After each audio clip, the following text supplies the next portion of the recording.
Okay, hello, welcome. My name's Milo, and I hope you're having a good day. I don't often play Nintendo games on stream anymore, partially because that's kind of what I grew up with, and I'm trying to broaden my horizons. Hello, Gibbon. How are you doing today? It's good to see you. But yeah, this stream, because it was my birthday last week, what I often do on my birthday is go back to past favorites. So this was actually the first console game our family owned, because we got a pack-in bundle with the SNES and Yoshi's Island, and I loved it. I played it a heck of a lot. So I'm going to be revisiting it, get some warm fuzzies going on. But of course, because I also crave novelty in my gaming, I've decided to play the Game Boy Advance version, which has special extra levels that I've never played before, so it's going to be also new stuff for me. The first thing I want to do is close this version of the game and launch this version of the game, because what I've done is I've applied a patch, or a series of patches. So as soon as I can capture this window, I'll show you briefly what was changed. So just hit this reset button. You get the nice Kazumi Tataka voice clip at the start. Note the color palette, the music, these voice clips too. Yeah, so like voice clips that were made for Yoshi Story on the 64 have become like a total part of Yoshi's identity, and they were retroactively added to this port. They did a similar thing with the Link to the Past port, using Ocarina of Time clips to give Link a voice in that game, and they also added voices to the other Mario Advance games from Charles Martinet and the other, current voice actors for the cast. I think in all cases, I don't like what it does to the play experience, but that's just me personally. The closest I come to being okay with it is in those Mario games, but when you're like overwriting these SNES classics and making those additions, I don't know, I'm not that into it, but it's fine. So this is what Yoshi sounds like. You'll be familiar with all these noises if you've played any Mario game in the last, 20, 25 years, because they reuse them to heck and back. But what I'm going to do is swap over to the patched version. I'll show you just what has changed. Okay.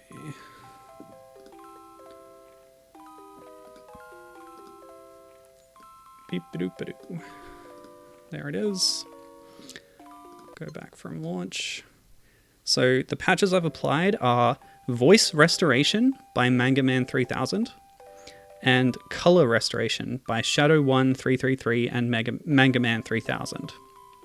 And there's versions of the patches both for the North American and PAL versions of the GBA game. So basically what they do is all in the title. Color Restoration changes the palette back because this is an early GBA game that had a very lightened palette to accommodate the original GBA model that didn't have a backlight.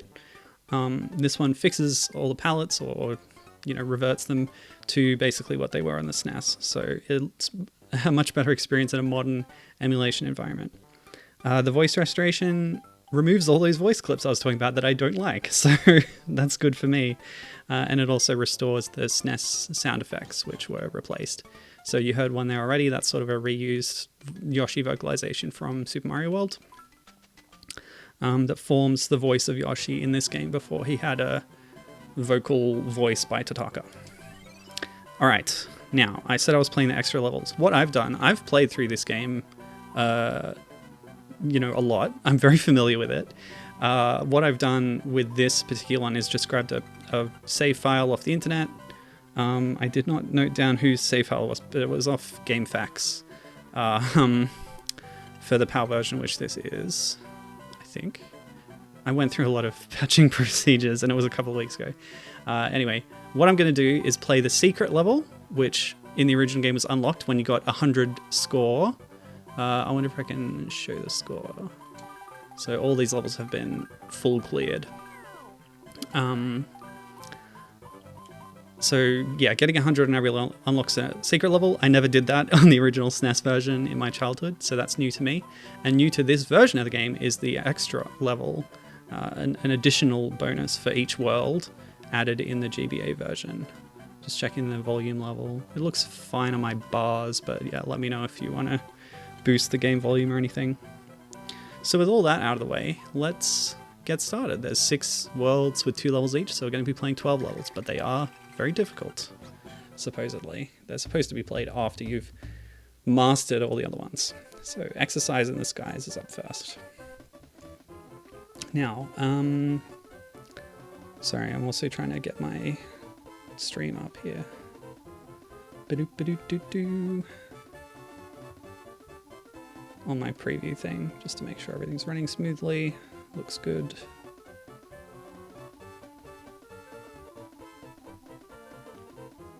Okay, cool. Yeah, so I've talked about this lots of times, but one of the problems with porting SNES games to the GBA is the screen is a different size and a different pixel density or ratio or whatever. And as a result, if you keep everything the same about the game, including like the sprite graphics themselves, then you end up with a smaller screen space, which has gameplay implications, and this is the main problem with it, really. Oh boy, my fluttering was off there. So if you ride the momentum of these lifts up, you can just make it up here, and then I've mapped R to A, which is what I'm used to from the SNES control. They moved some of the controls around. Whoops. Well, never mind. This is not 100% run. I'm just playing these levels. Okay. Okay, that's no good. What am I missing? Clearly there's another platform that I need to ride around. Probably that one. I went too far over. Okay. So this will launch me and then jump. Okay. Okay. Well, let's try and follow these arrows, shall we? Oh! Well, I do have rewinds too. I'm not above cheating. This is just a bit of fun, bit of casual fun on my birthday. I missed it. So let's try that again. Just trying to explore what's around. What? Okay, so there's a bonus up there. Yeah, a little bit of a problem on emulation too. When you do screen transitions, there's a lot of garbage data that appears on the screen. I don't think that happened on the real. What?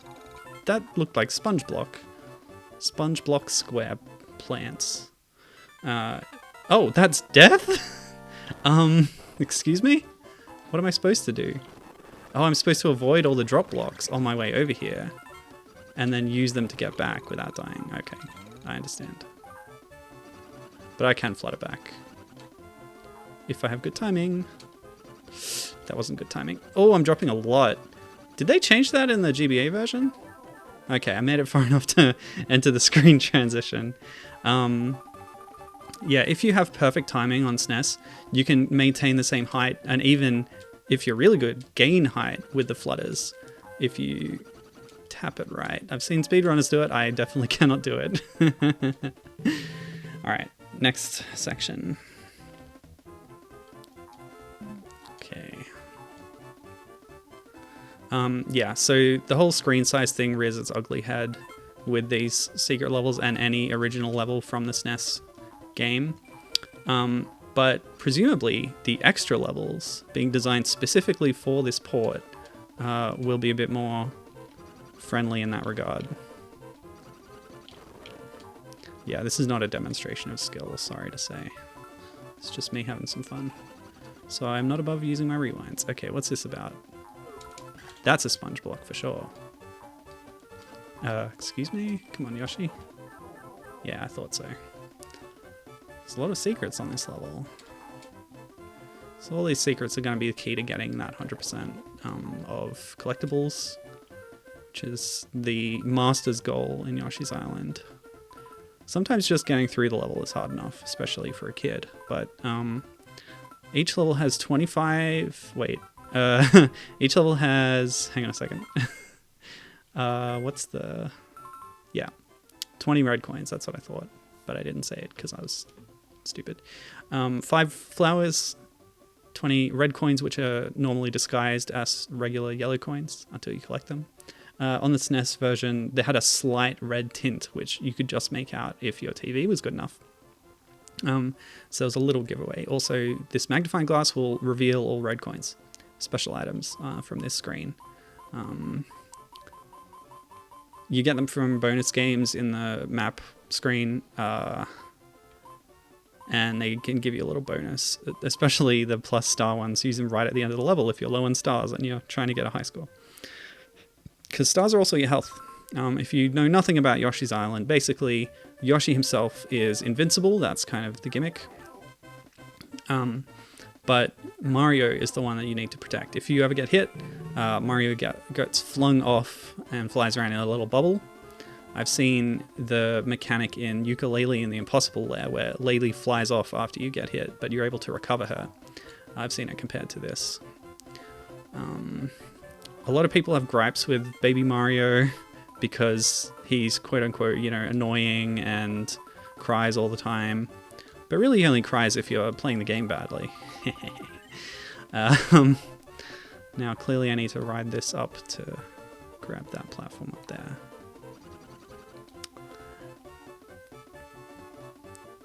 Okay. Just made it. Oh. That's just to get back here if you miss the flower. Never mind. Yeah, but I don't mind Baby Mario as a concept. What's going on here? Oh, this one will fall. Interesting use of falling blocks. Uh-oh.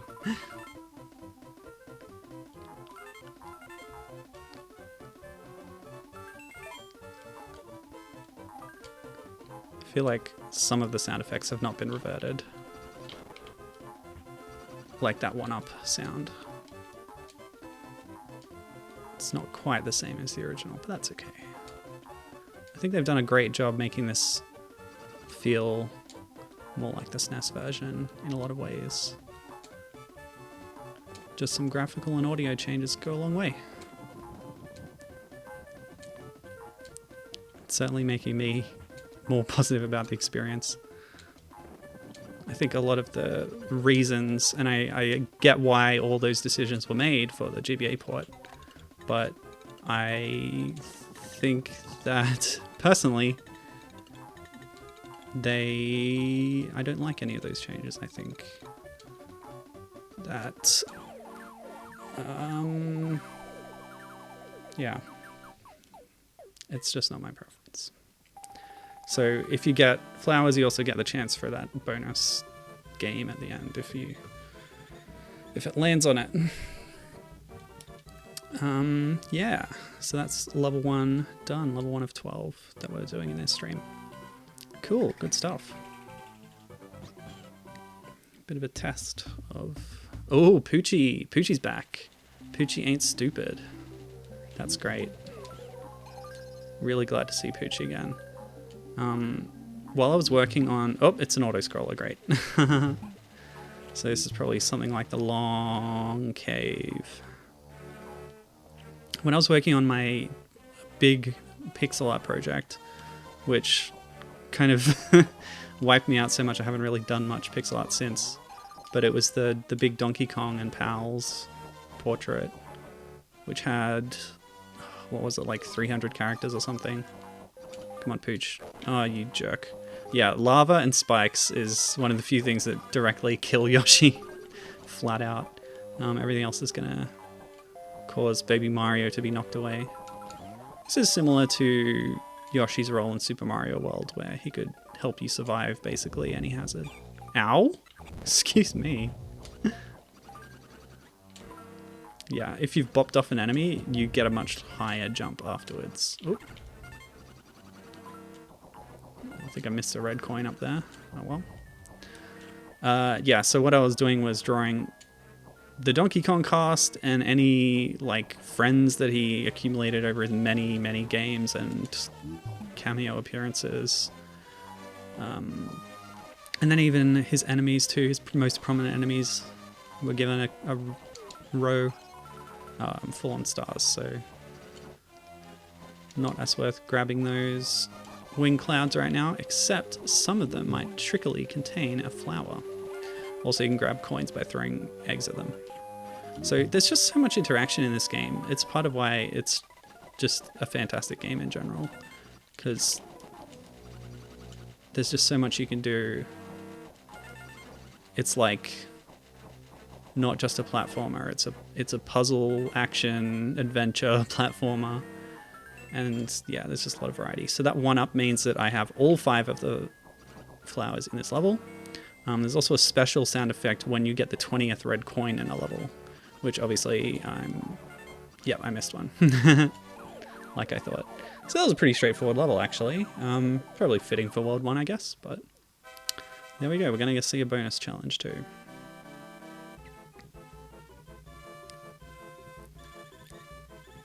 Missed 3, actually. Oh well. Never mind. Yeah. Whoever played through this beforehand was clearly very good at the game. Get items. Alright. This is a simple flip them over until you lose. So that's just a neutral. If we get an item, that will give us that item in that pause screen that I showed you. Oh, so many toadies. Actually, come to think of it, I skipped the intro, but who cares? Like, you've probably seen the intro to Yoshi's Island before. Yoshi was being carried by the storks to... Sorry, Mario and Luigi were being carried by the storks to their parents. So, yeah. Kamek knocked them down, and Yoshi is getting them back home. So when you get Kamek, that's game over. You still keep the ones you've revealed, though. But if Kamek is not revealed until the end... You actually get... Oh, that's a new animation for this version. You get a 10-up. Not that I need it, because also the previous save file owner has got us up to over 500 lives. And I'm using rewinds, so who cares?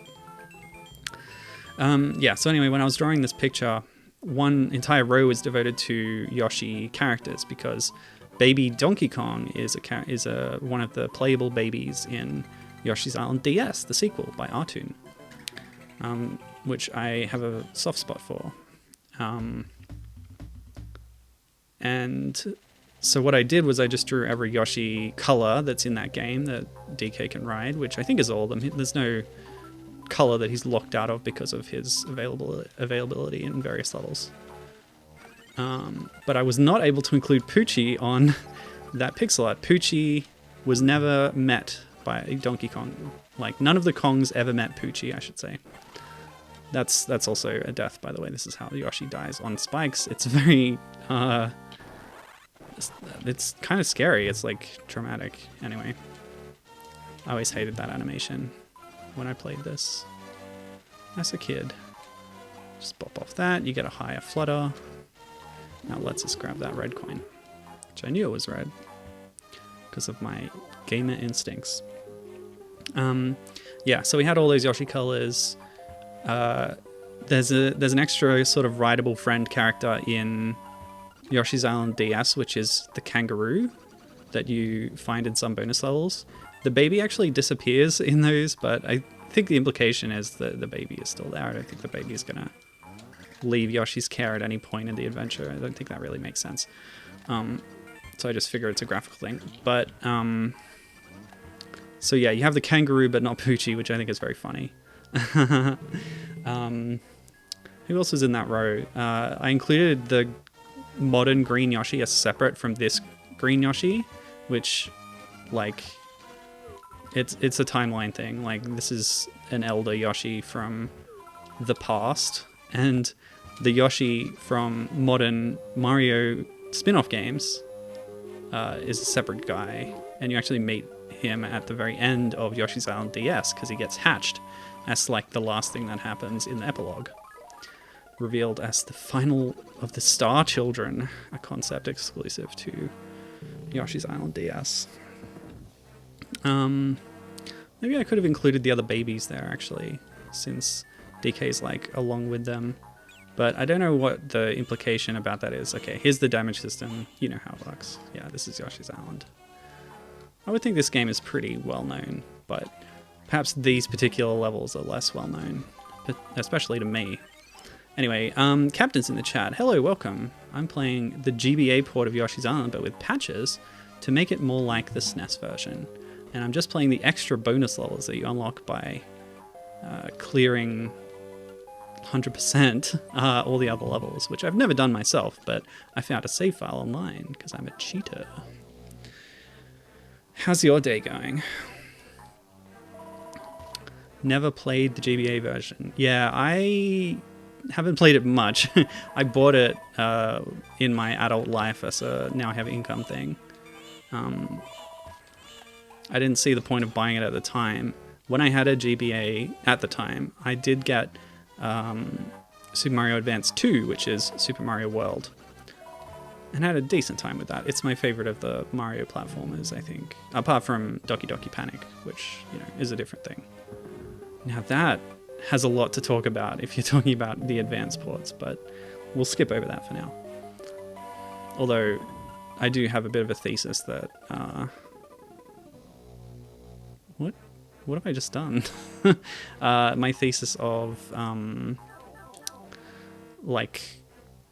Yoshi's Island basically carrying a lot of the spirit of Doki Doki Panic on, and some of that then feeding into Super Princess Peach and into Paper Mario, which is part of why I like those games so much, just for that reason. Alright, clearly there's some shenanigans happening around here. It's a bit of a maze, but I'm not going to engage with all of it. This is not 100% run. I'm not going to get all the stuff. Don't even have a key. Okay, what was I saying? Yeah, maybe, the last thing I was saying that I want to pick up on was the fact that I should have included the other babies in the pixel art, perhaps. I did kind of run out of space on that row, though, after I'd drawn all the Yoshis. And, like, the babies themselves never actually interact with each other in the game. You always swap between them as Yoshi. I'll have to revisit it and see if there's any, like, cutscenes or anything where they interact. But, of course, that also brings up the question of where are they and what are they doing when they're not currently being carried by a Yoshi? Oop. Whoa. Oh, so this is how you're supposed to do it. You bring this arrow lift, which you can carry in your mouth. You put it here, you wait for it to rotate, and then you do that. And clearly there'll be other collectibles you can grab in here by using it, but we can also leave via this pipe. Yeah, Captain says, I bought the Super Mario World on GBA. Yep, same. 100%ed it, so returned it to EB Games and replaced it with Golden Sun. Well, good choice. I really like Golden Sun 1 and 2, and Dark Dawn, all very good games, I think. And yeah, certainly better than, like, a warmed over port of Super Mario World with a small screen space. Yeah, definitely. Good choice. Yeah, if you're looking for this 100% save file, I just got it off GameFAQs. There's some, you know, a lot of good stuff on GameFAQs. You just go to the entry for Super Mario Advance 3. There's one of the tabs on Game FAQs is for saves. And lots of people have put up 100% files. And then it gets a little tricky. The way I did it was, because they're in the form of, I think, GameShark exports or something, you have to import that into your emulator, and I did that using MGBA, which has it as a native feature, so that's pretty helpful. Yeah, it took me a bit of fiddling and a few goes, but I got it right eventually. It didn't help that I was, like, changing the name of the file and applying these patches as well. That complicated it a little bit, but I got there. Alright, Extra 2, the next GBA exclusive level from World 2. Hit that switch. I think I can do that. Ta-da! You can get a high jump off those. Okay, do I need to race to the next? Yes, okay. Oh, that's tricky. Okay, cool. Whoa! Oh, this is cool. Look at that background. Isn't that lovely? This game's the best. Oh, I gotta rush. Oops, I got eaten. And I missed a red coin. Oh. I'm gonna miss something. Yep, there it goes. I think that's level over. We'll start it again. And yeah, Gibbon mentioned the Shy Guy expanded universe, which yeah, Shy Guys are a common factor between all those games I mentioned. It's one of the indicators. But they all also have that element of interactivity that I mentioned, as well as something of a similar art style. So yeah. A lot of people look down on Super Princess Peach, partially for its sexual politics, which is something that I do agree with, but what's over here? Secondary, aha, quick way to the flower, but you got to be real quick to get it, because otherwise you miss that switch over here. So I found the alternate way to get the flower, which was huck an egg at it, but I'm out of eggs now because I got oh, I lost a life, I guess.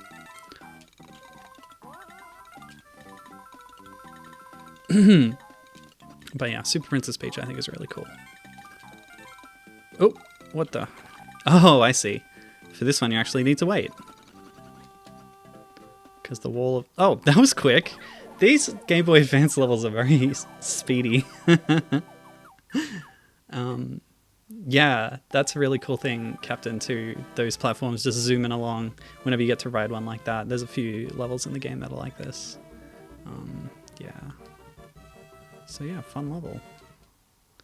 Okay.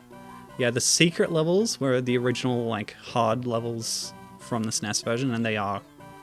I'm finding that they're hard difficulty, and then the extra ones are like a bit of fun. So yeah, nice break.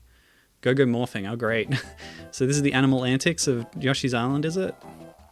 Of course, there's a lot of different forms that you take in Yoshi's Island, the helicopter, the submarine. Oh, this is good. This background is one of the remnants in this game from when Yoshi's Island existed as a Donkey Kong project. So in the Giga Leak, we found this project called Super Donkey, where you played as like this aviator guy who we figured is probably Stanley the Bugman. And there's like Kongs that have been redesigned. The art style is very similar to Yoshi's Island, and there's a ton of like leftovers in it that point to it evolving into Yoshi's Island eventually, when the Super Donkey project changed course. But this background is almost unchanged from when it was in that earlier project. And those things that I like about Yoshi's Island are still kind of present in that prototype. The interactivity with your environment. You can pick up things and put them down. You really explore a level, and there's layers of verticality to it. You can even end up flying around, which is a very strange mechanic that works. It works oddly. Now, when you chuck out a frog, it just dies. It does not form a projectile like a lot of Shy Guys and other things do. So you can keep it in your mouth for as long as you want. I don't think Yoshi automatically swallows it like he does it in Super Mario World.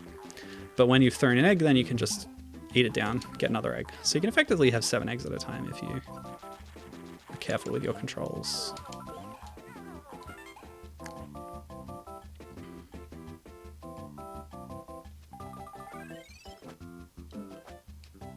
Yeah. Castlevania stairs.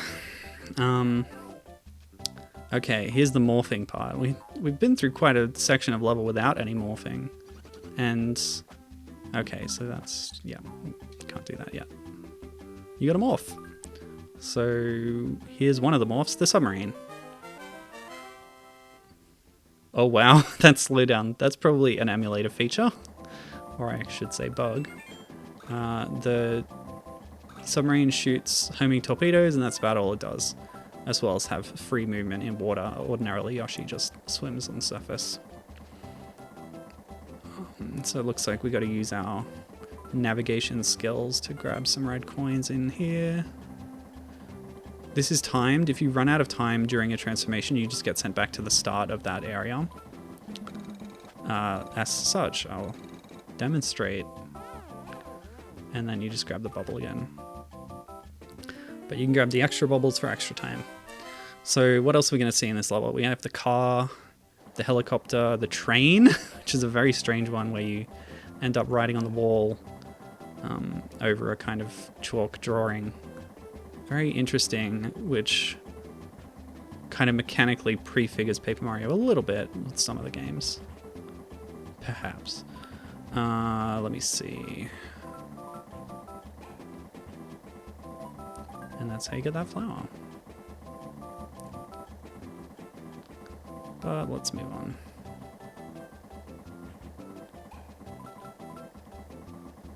Now, usually I have a lot of notes about like the development of the game and stuff, but for this one I kept it very casual, and also like Midna, my cat, came and slept on my lap all morning, so I couldn't really do much.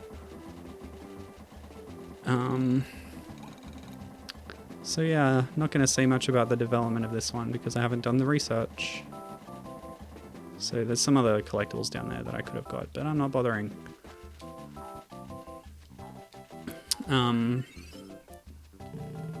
Let me see. So yeah, some later games keep the transformation stuff. I don't think Yoshi's Island DS has much. Yep, it's the train. But Woolly World goes ham with the transformations in a similar vein to Kirby's Epic Yarn, which really feels like in a lot of ways it's a Yoshi game. And that's one of the ways. The other way is that you have a grapple, which acts a lot like Yoshi's tongue. Now, while you're on these backgrounds, the chalk Shy Guys can attack you. It's very cool. You become 2D. Let me see.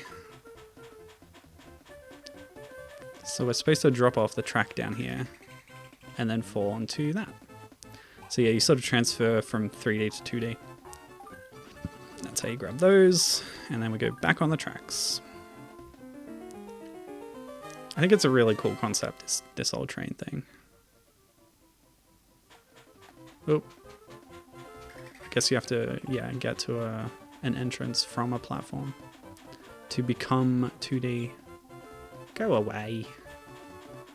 Okay, are we doing this? So power blocks, you don't see too many of them in Yoshi's Island, but Yoshi's Island has a ton of mechanics that only stick around for like a level or two. It's just full of ideas, bursting with them. It's great. So clearly we got to run on that spiral track eventually. We just got to make our way over to it.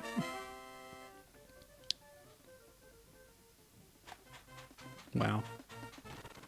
Okay, never mind. Let's not go that way.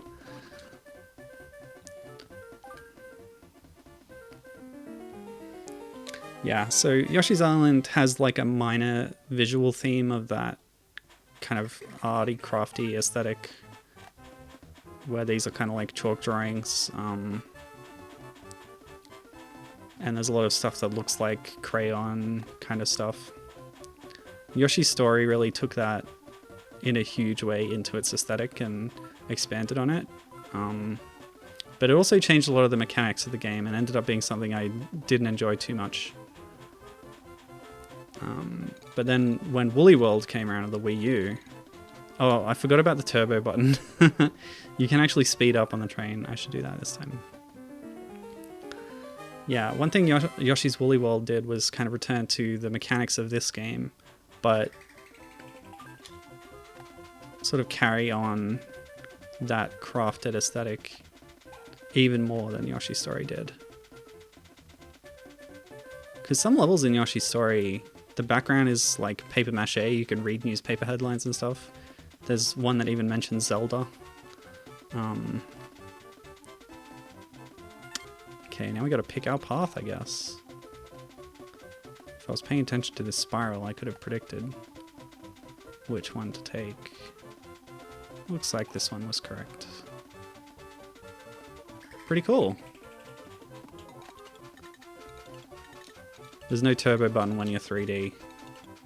Well, I say 3D, it's still 2D, but you know. Pop, pop, pop. Wow, they never do that with the train in the original game. Outside of the secret levels. You're pretty much stuck on the wall most of the time. So pretty fascinating. Ah, the mole tank. I forgot about that.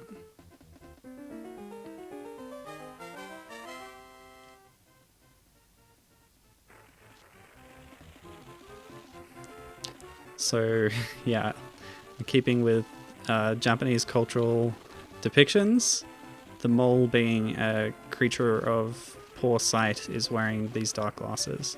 You do see this a lot in the Mario series. But it also digs through this sponge material. And I guess that was the mole tank's time to shine. It's over. Now it's helicopter time. So presumably there'll be a car bit after this. The other gameplay style in Yoshi's Island is the skis, but it's not really a transformation in the same way. I hope that makes an appearance at some point though, because the ski level is always extremely memorable to me in the original game. Alright, so the mole tank does have more time after all. We're trading off between the tank and the helicopter. It can be a little tricky sometimes to get the right direction on the mole tank. You can get turned around. So it looks like you do a bit of digging if you want to get all the red coins, but I'm not going to bother. Just head straight for the revert block. What's this about?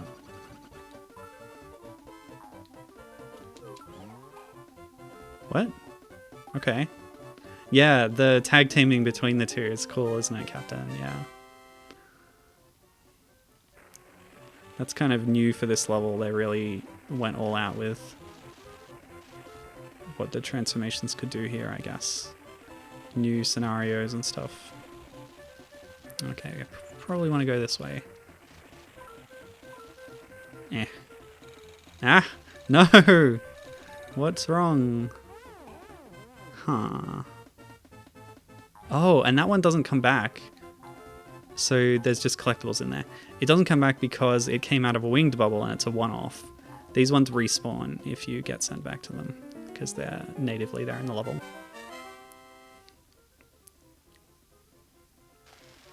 Yep, that's how it works. So the car, oh, that's Harry Hedgehog.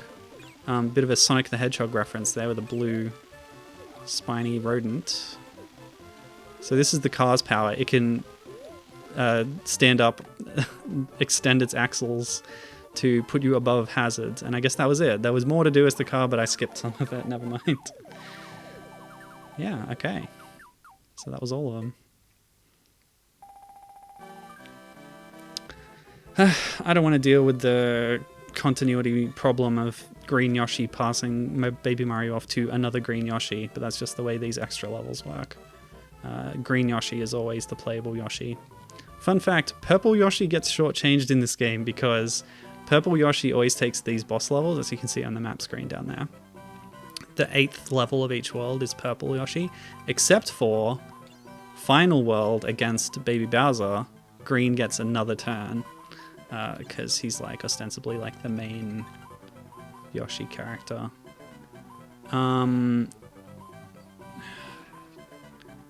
Wait, and then Green Yoshi gets even more with the extra levels. What was I up to? World 3, I think? Yeah. We were up to here. We just done the secret. Yeah, totally. Poor Purple.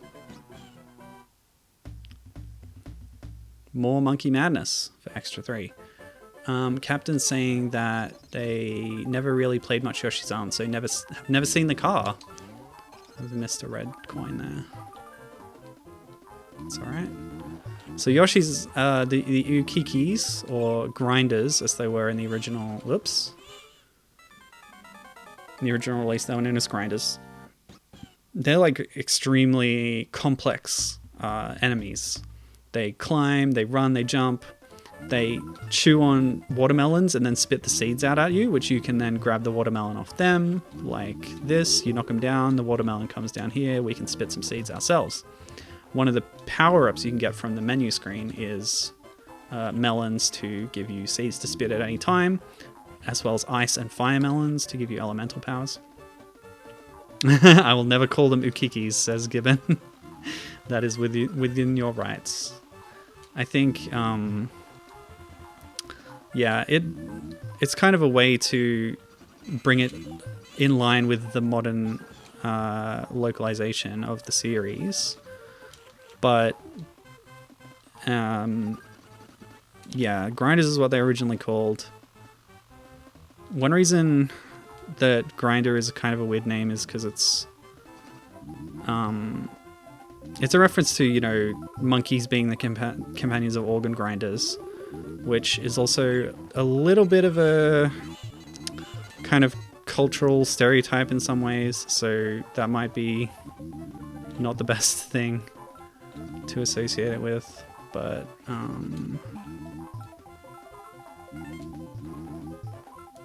oh boy.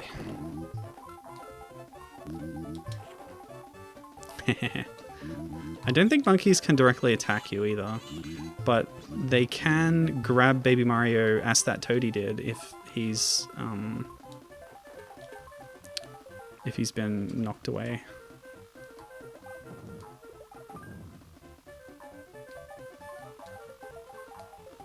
Okay, yeah, that's fair. Gibbon says that. She also says she will never call them bloopers.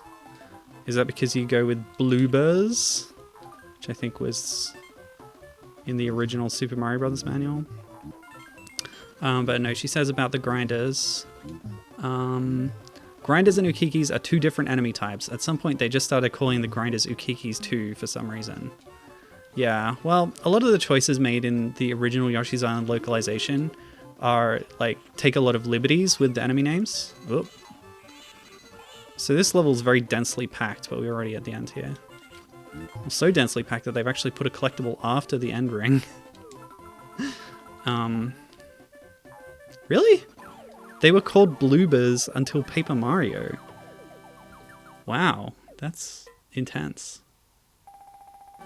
Yeah, I didn't engage deeply with the Mario series until after then, so that's interesting. Yeah. So I've only ever known them as bloopers, basically.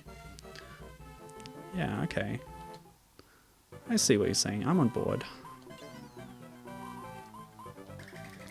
But yeah, ukikis were first seen in Mario 64 as the monkey that, like, steals your hat and stuff. Wait, I didn't check that name. Fight toadies with toadies. Ooh, what does that mean? So, I'm not actually sure what the enemies were called in the original Japanese version. But, yeah, I know that there's a lot of wacky names for enemies in the English version, the English language version of Yoshi's Island.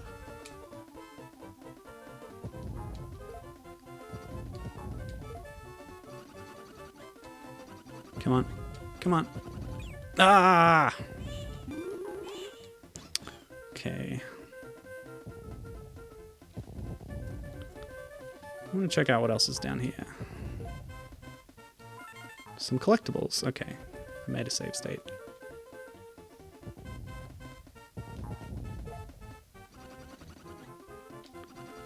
Yeah. So I would have to do research to find out what the monkeys were called in the original, but Ukiki seems like a very... It's like low-hanging fruit. It's an easy reach for the name of a monkey, because it's just the onomatopoeia that monkeys make in Japanese language. It'd be like calling it ook ook or something, or whatever. I don't know. I think it's also more common in Japanese to associate animals with particular sounds. Well, you know, we have, like, barnyard animals have their particular sounds. The cow goes moo, etc.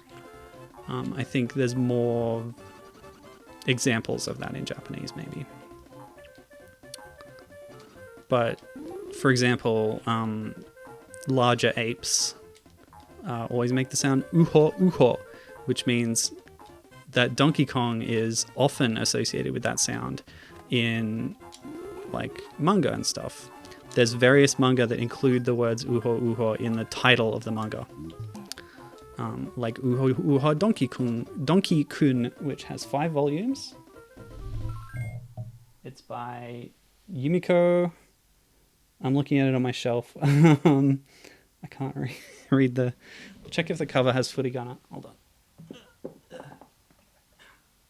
Nope, that's Zelda. Oh, it doesn't have footy gunner. What is that? Yumiko... Sudo. Originally published in Korokoro Comic. Yumiko Sudo.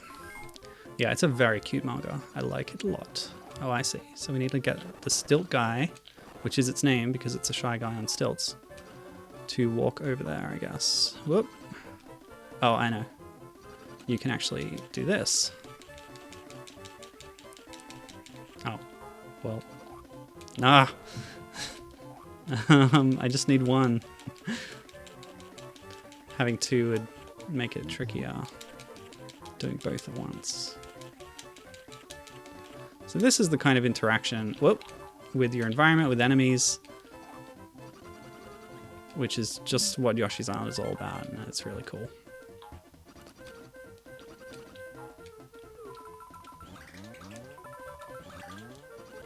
And if you ricochet an egg off 2 walls before it hits something, you get 2 stars. If it ricochets off 1 wall, you get a coin. Or 2 coins, I forgot. Turns yellow. The star coins are red. Oh, fuzzies. Okay, here's a big, like, memorable thing from the original game. There are 2 levels where you meet these fuzzies. One of them's called Touch Fuzzy Get Dizzy. And the other one is just like a later level. They come back and they mess up your controls. Everything goes wonky.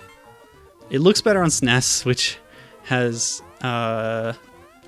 is better able to do this like warping and deformation of the environment. Actually, in fact, Yoshi's Island is one of the very rare cartridges that includes the Super FX2 additional chip inside it. So the Super FX chip was developed for Star Fox and then included in like Stunt Race FX and some other stuff in order to drive 3D polygons on the SNES, which couldn't ordinarily do them very well. They included the second revision of the chip, the Super FX2, in Yoshi's Island in order to enhance its sprite rotation capabilities. So you see this sometimes. These platforms is one example.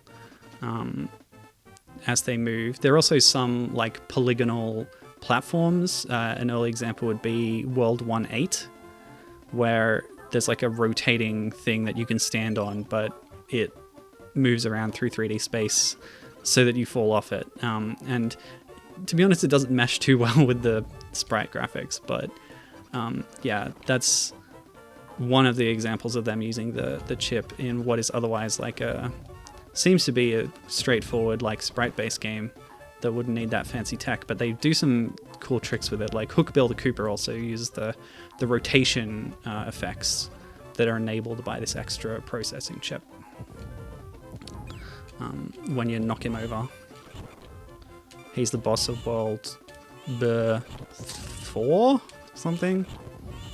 Oh boy, this went south quickly. Ugh. Captain heard that the Super FX chip makes it hard to emulate Yoshi's Island. I would say that modern emulators can do it quite well. I think for a while it made it harder for Nintendo to emulate it. So like Yoshi's Island, it like wasn't on the Wii Virtual Console or something. What was it? Maybe it was the Wii U or the 3DS. The 3DS started getting SNES games. There was some Virtual Console or other that they never released Yoshi's Island on it, but they did release Yoshi's Island GBA on it. So it was either the Wii U. It had to be the Wii U. Yeah.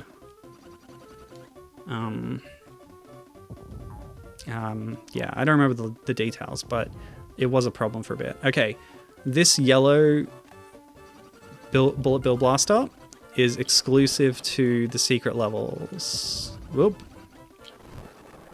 Okay, what does it do? So it fires yellow bullets. Hello? Yeah, okay. There was a thing, I think there's red bullet bills, which were in the data of Yoshi's Island on SNES, but dummied out. But they brought them back in a GBA exclusive level in Yoshi's Island GBA. But I don't think the yellow one is it, from memory. I think they had a different sprite for the bullet as well, but... Oh, we got a bonus. At this point, like, we don't really need it. Also, this is the worst bonus. What do? You wager a number of lives, so I'll do 99. And then you just go, and then it's gambling. So you can either get additional lives or multiple lives, or you can get 99 times 0 and get 0 lives. So if I got times 3, I would get 297 lives. So I've just lost almost 100 lives. Oh well. I didn't know that level was so hard, but I lost 100 lives on it. So Given did a bit of research here. The monkey enemies in the original Yoshi's Island were called Osaru-san, and still are in all Japanese Yoshi series games, while the ones in the main Mario series are Uki or Uki. This is super consistent in Japanese, and it's only the English localizations that conflated them into one species, starting in whatever game started that. I think it might have been Yoshi's Island DS. Thanks for the research. That is genuinely enlightening to me, and I appreciate it. Thank you. So, yeah.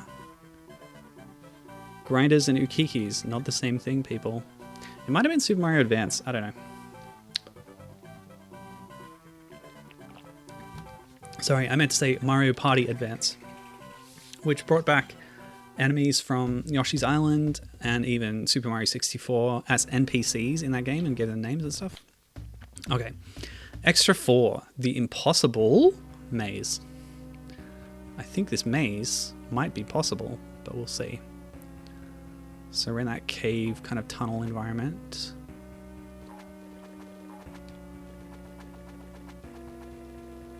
Do I trust the arrow? I'm going to avoid the arrow.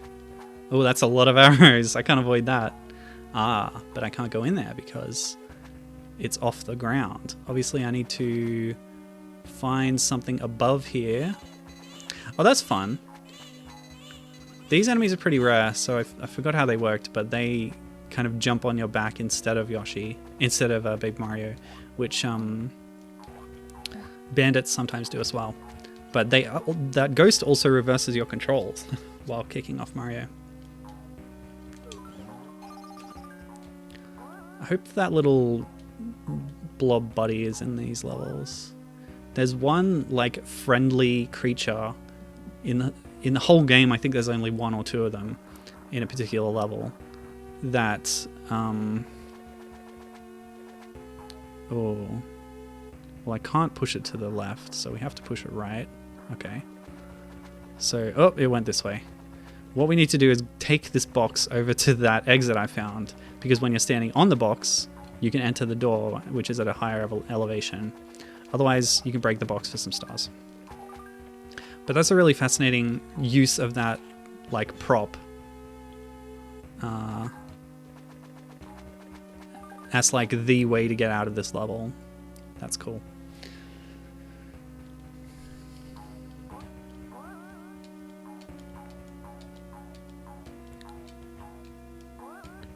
Yeah, and very few games ended up using the Super FX2 chip. I want to say that Star Fox 2 used it, but then Star Fox 2 was cancelled when it was 99% completed because of Nintendo foolishness, and then Nintendo completely ripped it off without crediting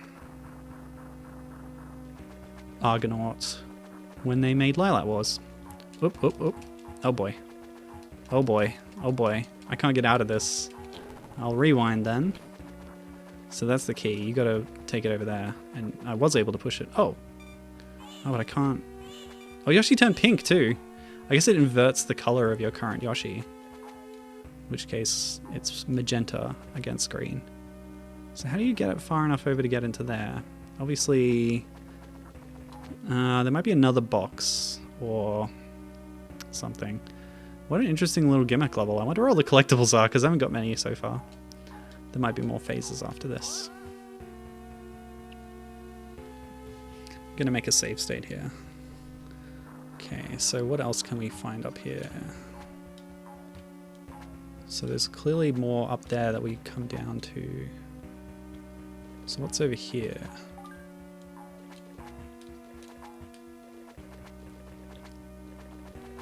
Okay, so that'll be where we want to bring something. So it'll be from up there down here. Yeah. Okay, so we just need to get up there. Obviously, this box... Actually, this box might get us to another place, but I'll try this door first. Oh. Okay, I'm going to load my state, which happened to line up exactly with where the music was. That was a good fluke. Let's see. But it didn't end up anywhere if I took it this way. Oh, maybe if I push it off the end there? I'll try it. Let's go! Whoop! Go! Yeah, I'm trying to see if I can like add more momentum to it, but I don't think I can. Ah, but here's something I can do. Push it over here and then climb up here. That's new.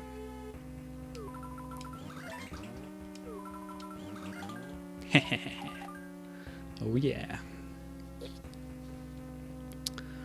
Oh, okay. Moltank time, using its climbing ability.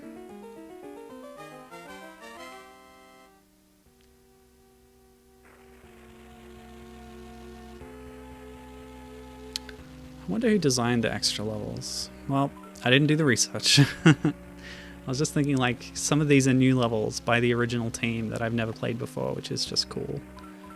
There's plenty of levels in later games that were, of course, made by the Artoon or Arzest team. Or the Goodfield team.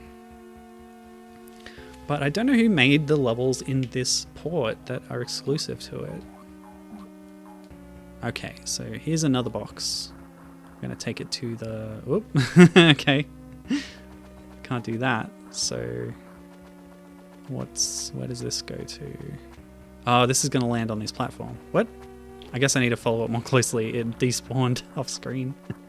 So if I follow it, we can use it to get in here, and that'll lead us to the third box, I'm sure. What an interesting little level this is. Ah, more Animal Antics action. Okay. Okay, come on. We'll get there. I think that animation just plays slow on emulator. Well, we're getting some...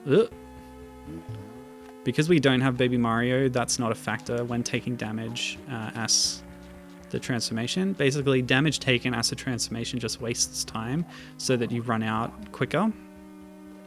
That's the hazard. Oh, okay. These flashing eggs, by the way, you don't see them too often. They give you a red coin, which, again, is a unique collectible.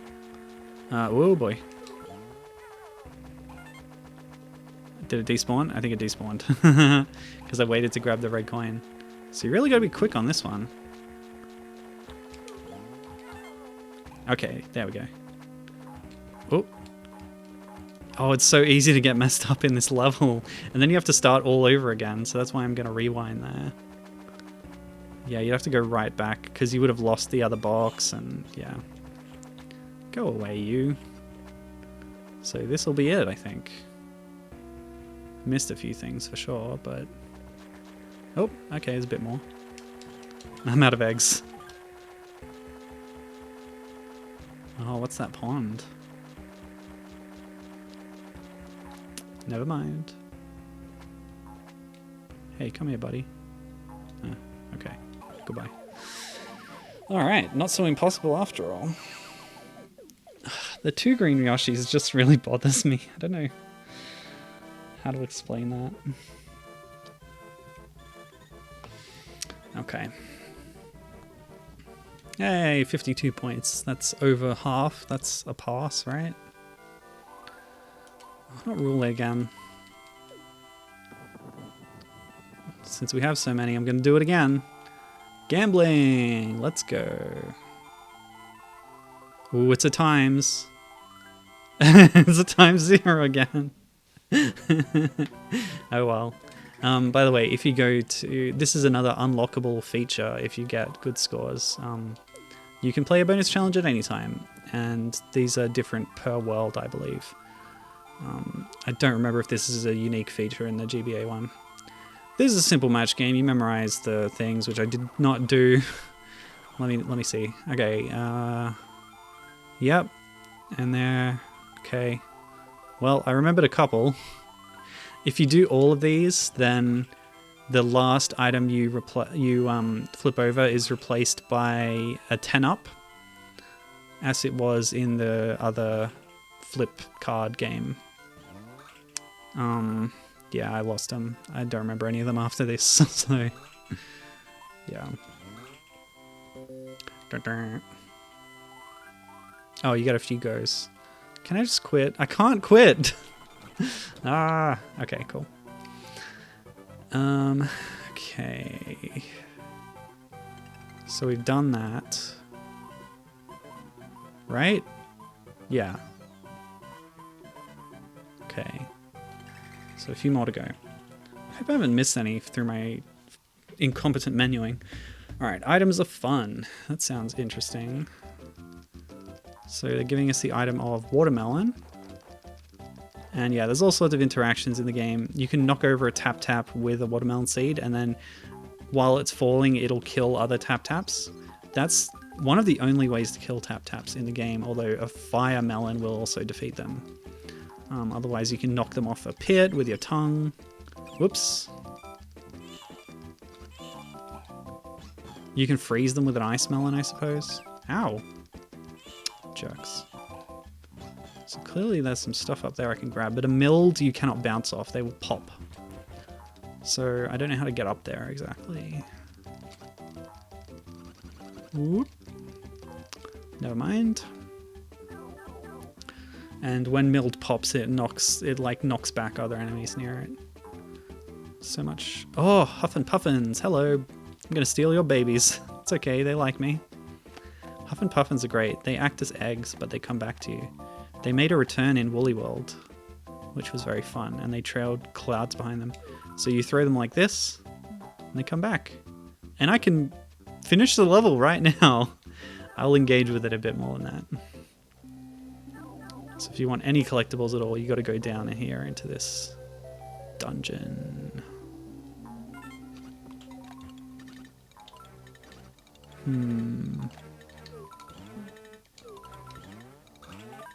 That's how you get that one. That switch is gone now. Oh, there's more. Items are fun. Oh, sorry, Mama Puffin. Goodbye. Oh, that's death. These are ice blocks. They have ice physics. Get some eggs. Huff and Puffins replace eggs in your lineup. You can have 6 eggs at a time. And a key will also replace an egg. Oh, that respawned. So let me see. Can I bounce off it to get over there like this? Oop. Like this. You go pretty straight upwards though, so, and then you bump your head. I don't know if I can get up there. Can you help me? Oh, it died. Poor baby. Oh, I don't know what to do. Can't go down here. Can I go up here? No. Switch respawned. Okay. I can't move it. I feel like you should be able to get a long flutter off a switch hop. But if you bonk, you lose that. Alright, see you later, Captain. Thanks for hanging out. Have a good rest of your day. What's this all about, people? They're giving me more Huff and Puffins on this screen. And eggs. So what does that do? Let's face it, what would that do?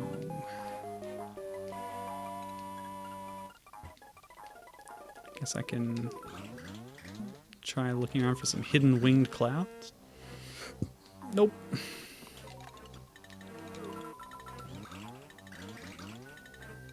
Can a puffin hit a switch?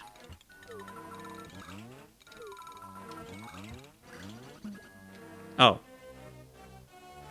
It was that simple. You just had to jump when it was about to disappear.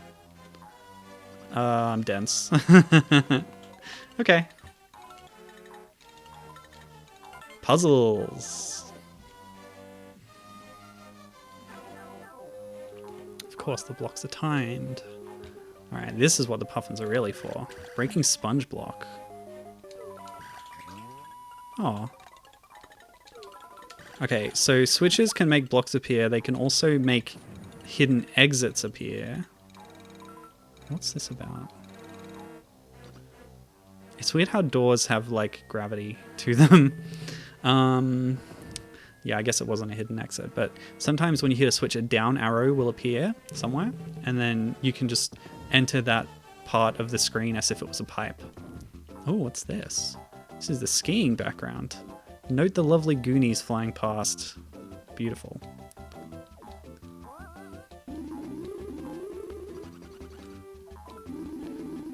Just note all these little interactions. You walk a little slower through snow, and there's particle effects when you walk past these trees. You knock snow off them. What's this about?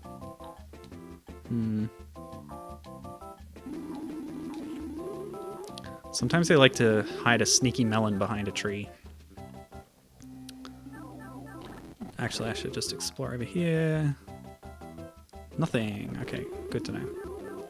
This is a very interesting and strange level.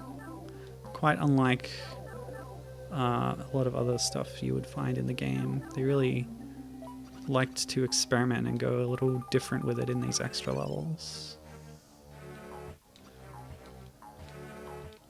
Okay. Poor Yoshi bonking his head. Okay, so we want that key. But first...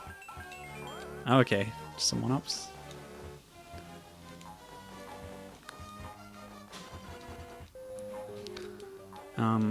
So a full melon, such as what I just found, has a lot of seeds in it, but the half-eaten melon that the grinders are chewing on has far fewer.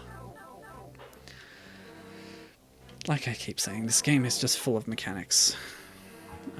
Okay. Oh, I can't go back. Maybe I can go up here. Yes, you can. I just wasn't doing it right. But you needed that key. Wait. Well, how do I get back to the locked door? Alright. Oop. Nuts. Oh, can I show you something? Hit Baby Mario with an egg, and he falls down. Okay, so let's see. You can do a ground pound here, which doesn't go all the way. It only goes as long as you're holding the button. We can also use Huff and Puffins. I love Huff and Puffins. You don't see them very often in the base game. So very cool to have a steady supply of them here. Come along, babies. Oh no! Lost another one. Okay, so clearly this is... Oh. Oh! Back at the start of the whole level. Which means you take this key back through the whole level. Or you go through this door. Bandits. These guys are tricksy. What they'll do is take Baby Mario. Okay, so they don't ride you. Maybe some of them do? Or is that another enemy variant that jumps on your back instead? There's another one I'm sure that does it apart from that ghost. Some kind of shy guy, maybe? This might be a kill room. Yeah, there you go. Sometimes that happens. For a few extras. Okay, so we've done a loop of the whole level, and now we got to go back to that locked door. Fascinating stuff. This level is really cool.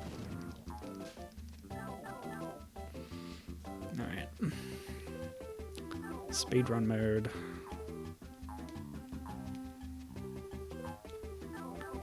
Well, that's the end of the level.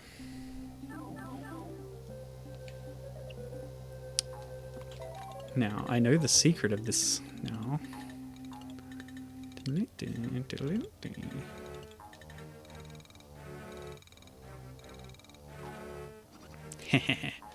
Timed it perfectly. Okay.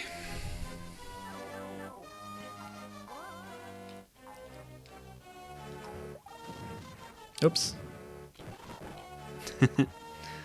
I actually need to hit that. And then I can just enter it here. Whatever surface it's on. So what was that switch for then? Oh, I bet I know. I bet I know. Hold on a second. Oh! No, baby! Come back, baby. Baby! Okay, cool. So hit that, we'll get the baby back. Go through here. Oh, baby. Never mind. If I go through here while the switch is active... Maybe... Oh, it ended. So what's the switch for then? It's for these, but what's the point of these? Because the door will just fall down anyway. And once you're back up here, that doesn't really help. I don't know. Weird. Okay. Those red blocks, by the way, they're pretty cool. If you bounce an egg off them. Oh! You got a bumpty here. That wasn't there before. This is a new screen. What? Or is it? Oh, last time I came out of a different pipe.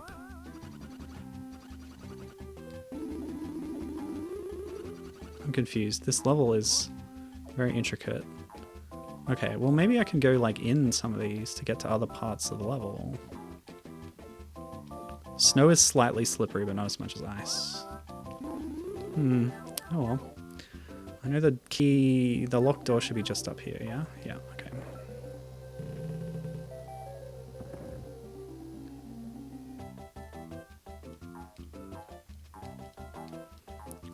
When you come to look at the soundtrack of Yoshi's Island, you find that there's actually not many distinct music tracks in it. But there's just enough, and they use them in different levels, that it still feels like reasonably varied soundtrack, and it's certainly high quality music. So this is a new screen as well.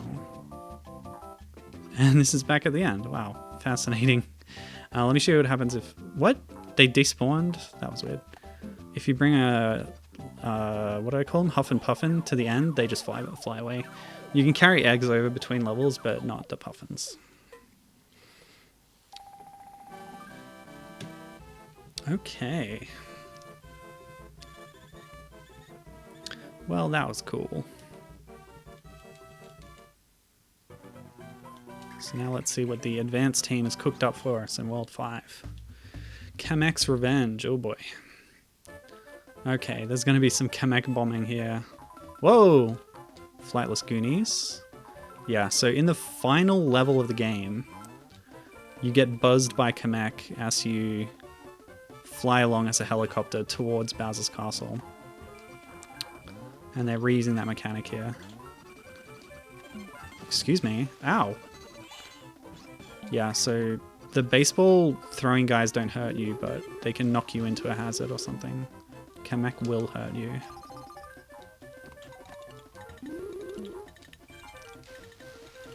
But you get a little indication orally and... Whoops. And you also see him flying past in the background just before he dive bombs you. Alright, clearly I've missed a few things, but that's okay. We'll just move on. I like these platforms. Oh, they're the ones that fall off, actually. Yeah. The design of them. Just, yeah, more of that awesome Yoshi's Island graphic style. The thick outlines. So what's this now? This looks like a ski room. Yes. It's the little ski hut. And Baby Mario has a cute little hat on now. And we've got our skis and our poles. I was really hoping there was a ski level, and there was. Of course, it's a little bit tricky. It's easy to fall. There's a momentum system when you're skiing, so you have to like build up speed. If you hit a rock, I will show you this. If you there's a unique sprite of you crashing and then you form into a snowball and then you'll often just fall into a pit. Oh hey, Master DS is raiding me with 4 people. Thank you. Good to see you 4 people. I'm playing Yoshi's Island GBA, the extra levels, with a port, with a hack that reverts the changes made for the Game Boy Advance version that makes it more similar to the SNES version. Namely, it's taken out the Kazumi Totaka voice clips and it's reverted the color palettes. What is going on here? I'm not getting enough speed or something. And I am using emulator features to make this a bit more casual for myself. Oh, I missed everything. Okay, but you hit that one, so it's not about making the jump to that thing where you end up going there with the helicopter anyway. So yeah, we're actually able to show off a lot of the, you know, more niche mechanics in these extra levels, which is nice. Because the skiing is always something I remember very fondly from the original game. Alright, well that's just clouds. Yeah, this is a bit of a redo. You get that, like I said, you have helicopter mode while Kamek's pursuing you in Bowser's Castle. Really? Oh, okay. There's no way to recover your helicopter state if you get knocked back from time loss, so you just die. Then I died off screen. So what I'll do is I'll grab this bubble and then I'll hoof it over here, try and get through. Okay. So like I said, damage taken or obstacles when you're transformed are just like a time impediment that try and widen away your time so that you despawn back to the start. Oh, okay. You can't bop on Kamek apparently. You do see him in standing form, similar to the Magic Koopas in Super Mario World during the boss approach at the end of the game. I wonder if I should do that, maybe if I have time. I also wanted to show off a little bit of some other Yoshi GBA games while I'm here, once I get through these extra levels, but we'll see how I'm going for time. Oh, really? Why is it always the roulette? Put it on red.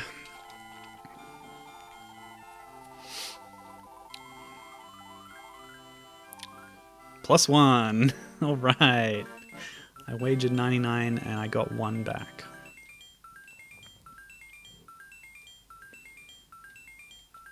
Gambling, what a thrill. Okay. Yep. I get it. I'm getting a lot of lives. Thank you. All right. So that was World 5. Done. On to the last world. This is what you would only see after 100%ing the final Bowser Castle. Endless World of Yoshis. Oh, that's a fun note, by the way. Oh, this is one of my favorite backgrounds too. Lovely stuff. In the opening text scroll for the game, in the intro, it says that all the Yoshis met together to decide what to do about the baby who'd fallen from the sky. What is this thing? Oh, it's Spike. Right. You don't see him too often. Yeah, so in the original SNES version, when it says Yoshis, it actually spells it with an E. Y-O-S-H-I-E-S for the multiple of Yoshi.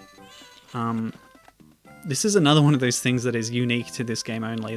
They don't, as far as I know, use that pluralization in any other source.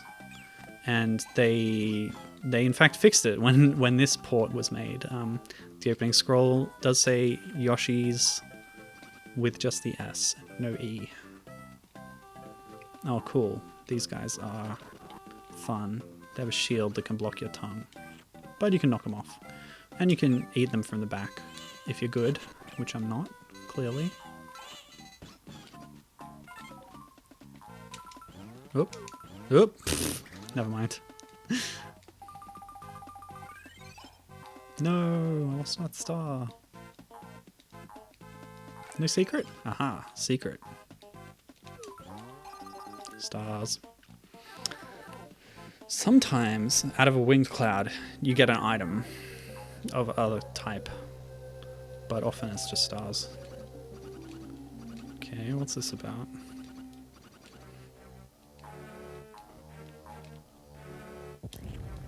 Aha, here they are. These are the biting bills that were in the data of the game. But wait, I'm in a special level, not an extra level. Huh. Something's off with my trivia knowledge here. I thought it was these things that weren't in the initial game, but were added in the advanced port. Never mind. Don't listen to anything I say. Oh, I didn't demonstrate, but after you eat a potoboo, you can breathe fire. Once. Alright, 3 doors. Let's pick one.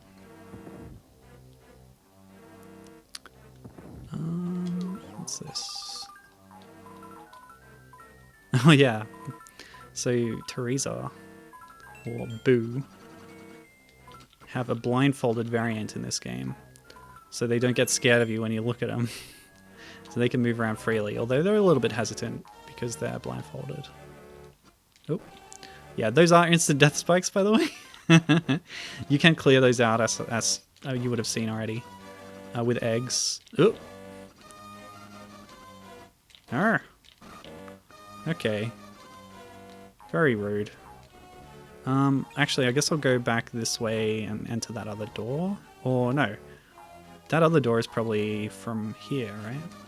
Breathing fire, there you go, I showed you. Oh, you can actually do it 3 times, I forgot. 5 times? 4 times? Wait. 1, 2, 3, 4. 4 times. That's an odd number. Well, it's an even number, but you know what I mean. Master DS is asking me if you had to tier list the Yoshi games. Well, at the bottom is Yoshi's Egg. Okay, let me put it this way. I have a tier list for Yoshi games that has 3 categories, okay? This is nicer with the rewind? Yeah, it sure is. Emulators, try them today, kids! You can do all sorts of crazy stuff with an emulator. Let me see. Yeah, so I have 3 tiers. The bottom tier for Yoshi games is basically anything that uses Yoshi in a Super Mario World style capacity. This includes New Super Mario Bros.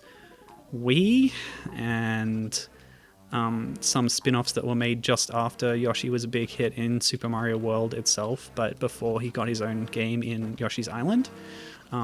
It's quite a different Yoshi. And this includes... What's going on here? I don't get this level yet. So that includes Yoshi's Egg, the puzzle game on Game Boy. Oops. It also includes Yoshi's Cookie, the other puzzle game that was on Game Boy, SNES, and NES. And got a second version on SNES. As a tie-in with an oven company, which included recipes. It also includes Yoshi's Safari, the Super Scope game.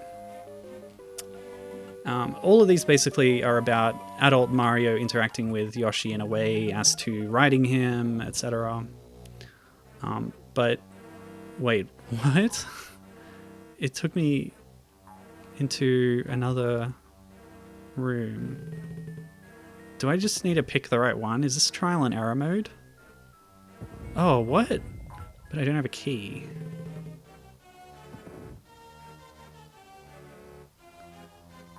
Hold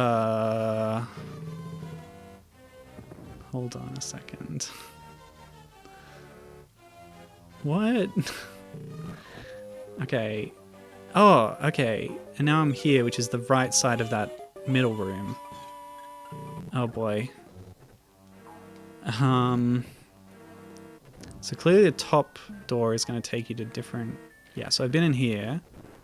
So what if I go in here? Basically, I think I'm scouring all these rooms for one key that'll take me through a locked door in another room. In the middle, like the bottom middle room. What the heck? This is like the music from the intro.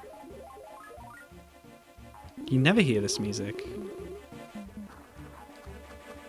So this is a weird thing. It looks very transparent in the GBA version, but you can stomp it to make it wider and push it around. Oh boy, this is so strange. What the heck? What are they doing? They're hitting seeds with baseball bats. Okay, I'm gonna go to the left first. Oh my gosh. Anyway, so that's my bottom tier, is anything that's like Mario World, Yoshi. The tier in the middle is Yoshi Story. Okay, so that's how that works. And any Yoshi Story derived game like the Yoshi minigame in Nintendo Land, the other Yoshi game on GBA, Yoshi's Universal Gravitation. So what does the Switch do? What the heck's going on around here? This level's so weird. Okay, so with this you gotta throw an egg at it and they'll collect the coins for you by hitting the egg back. This is all in my spreadsheet, hold on. I gotta remind myself what are the other Yoshi Story derived games. You've got the Yoshi DLC for Sonic Lost World, of course. Where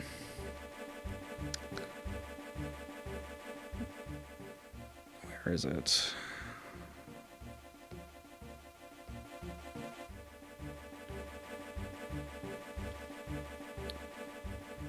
Yeah, Yoshi's Fruit Card is the Nintendo Land game. Yeah, I covered the main ones. So those are the Yoshi Story level ones. Usually I don't like them as much because of their odd mechanics and like basically this game occupies a very prominent place in my heart, and it was the inspiration for a lot of other stuff, which I also then like. But Yoshi's Story also became the inspiration for a lot of stuff after this, and I don't like it as much. So if I push this along and then the guy hits it, it gets enough momentum to go over here. The rock can uniquely reveal certain winged clouds, so that I'm able to do that and get up here. That's how that interaction worked. And yeah, for me, the top tier is Yoshi's Island derived games, starting with, that one on the SNES. This is the port. And then Yoshi's Island DS. And to a lesser extent, Yoshi's New Island, which I still think is fine. Like I said before, Yoshi's Woolly World and Crafted World have a sort of odd middle ground.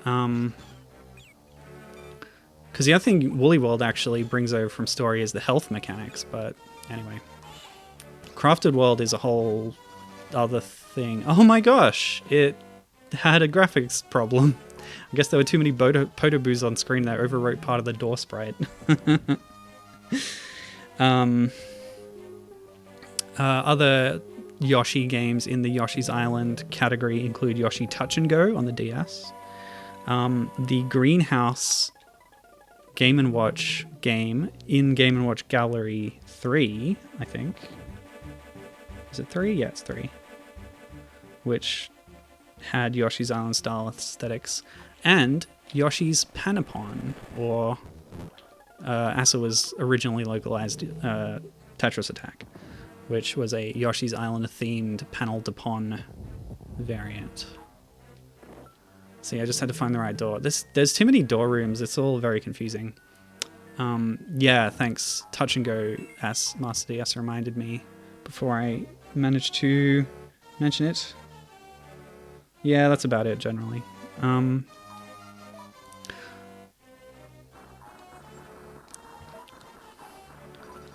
So for me, I really respond to the aesthetics of Yoshi's Island as well as the mechanics. So in some sense, I really like Yoshi's Panopon, but I'm really horrible at playing it, so that's a problem for me.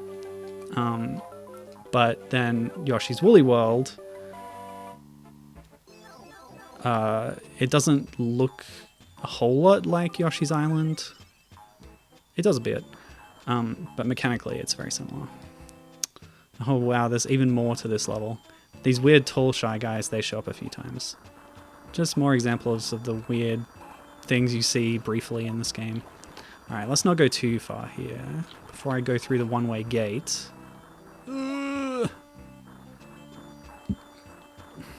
Touch and Go is a good arcadey experience. DS was saying in chat, he was trying to remember if he played Yarn Yoshi game, but he did, and he had the amiibo to prove it.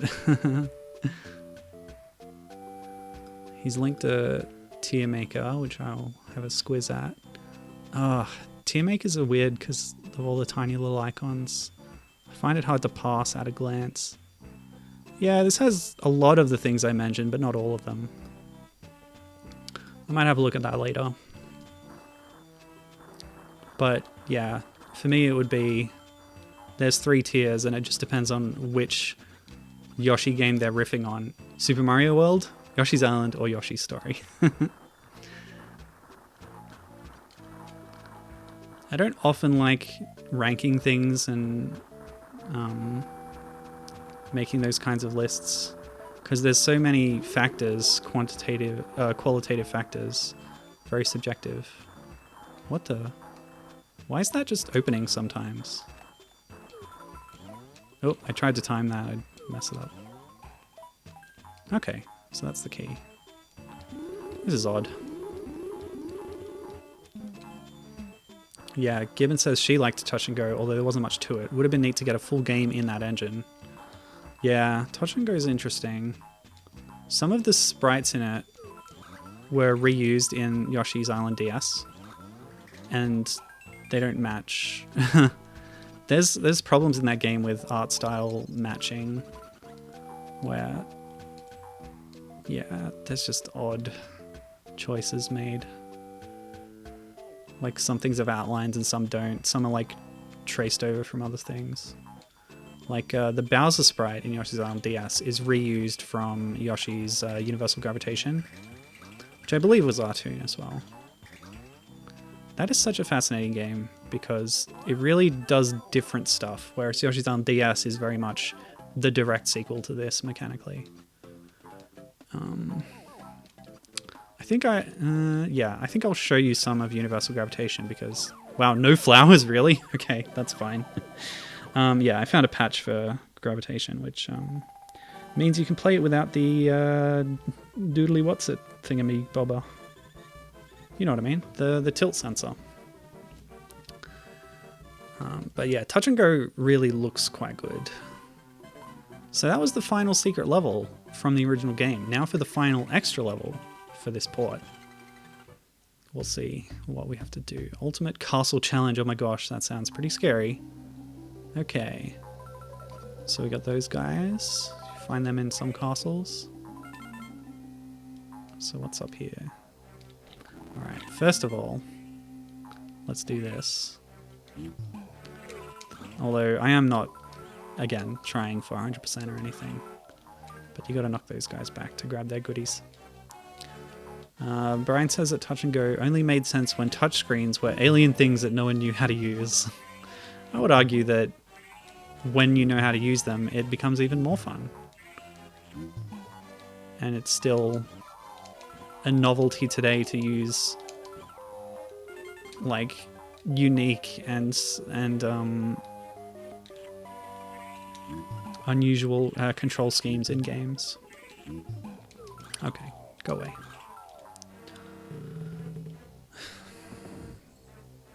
You would never make a touchscreen game that worked like that now.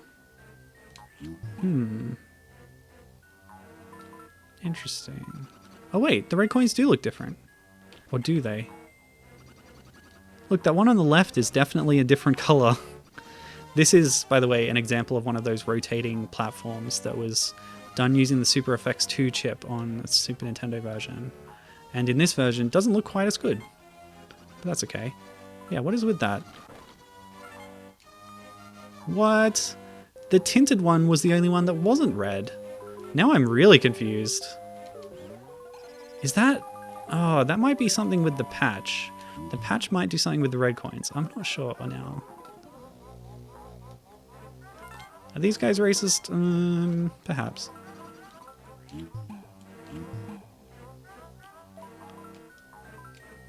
Alright. Whoops.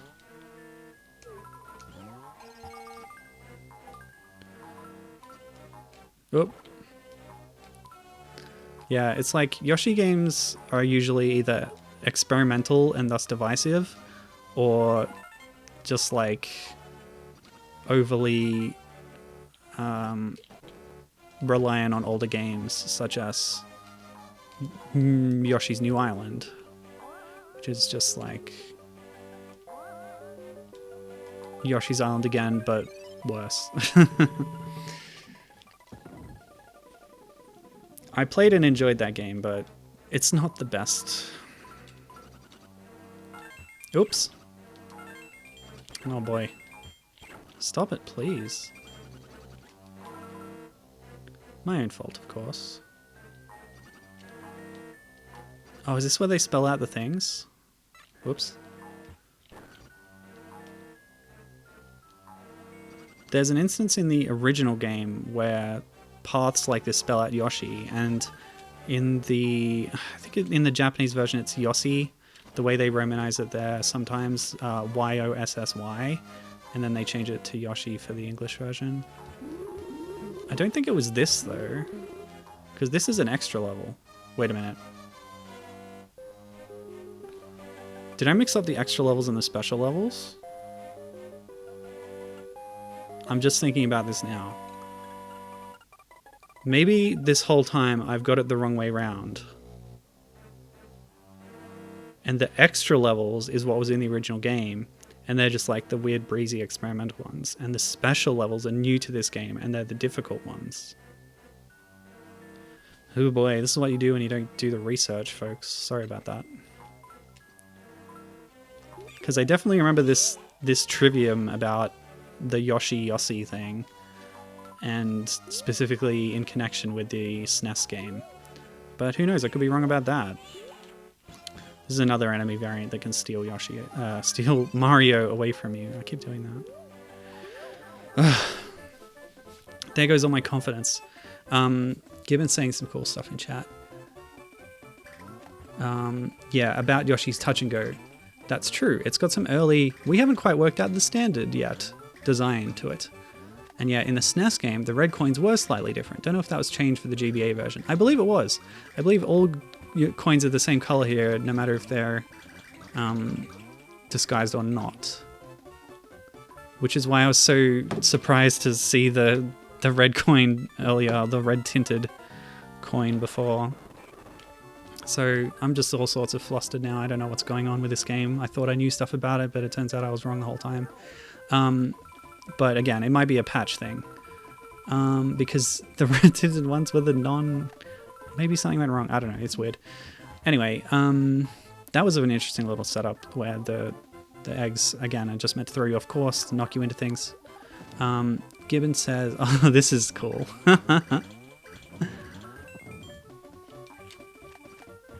I feel like I've seen this before in a 100% speedrun, so... Of the SNES version. So I'm beginning to think that this whole time I've had it the wrong way around. These extra levels were in the SNES original, and the special levels were the new ones for this game, which I've been saying wrong the whole stream. Never mind, it's fine. Let me see. Gibbon also says, I think the problem with the Yoshi series stems from how much flack story and the general experimentation era got. And while Yoshi's Island DS is looked back on less well... What the heck is going on with this?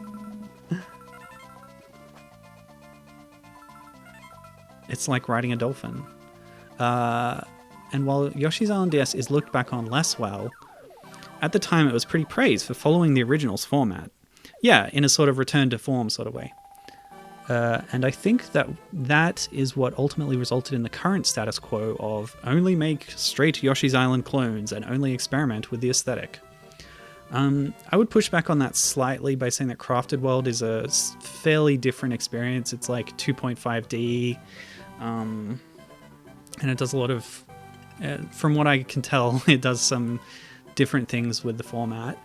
But I haven't played through it completely yet. I only played the demo so far, even though I've owned it for years now at this point. I know why. It's because my sister-in-law borrowed it and she's playing through it extremely slowly and hasn't returned it to me yet. Okay. Yeah. But yeah, I agree with your general point there. Yoshi Story was, as I said, very divisive, and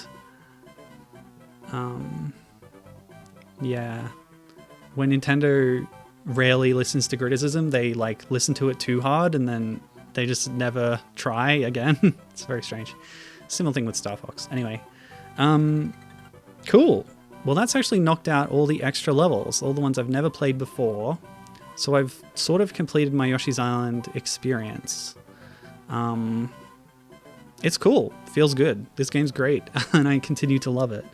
Again, I'm using the 2 hacks, Voice Restoration and Color Restoration by MangaMan 3000 and Shadow 1333. You can get them from romhacking.net. Now, what's the time? I think it's time for a bit of a tech demo. This is fun.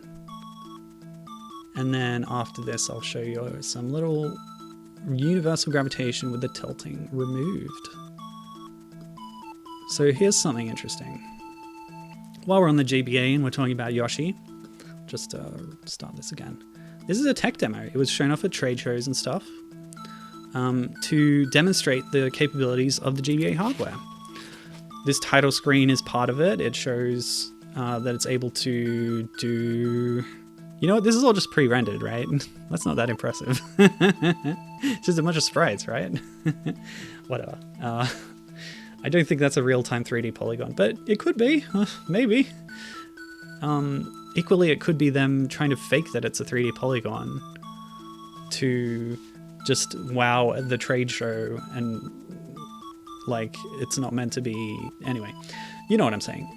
Another interesting thing about this is that this is the only time that it establishes that there's a giant Yoshi-shaped rock formation on what is presumably intended to be Yoshi's Island, which is an interesting link to the Donkey Kong series with Donkey Kong's giant head. Yes, it is viable for streaming. I'll show you that when I've done a little bit of this. So this is alternately known as the Yoshi Story tech demo, or Yoshi Sample, it's sometimes called.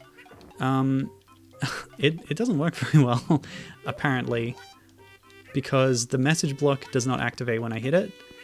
Basically, it's a transplantation of some Yoshi Story style stuff onto the Game Boy Advance. So it's just showing like this is what it's capable of.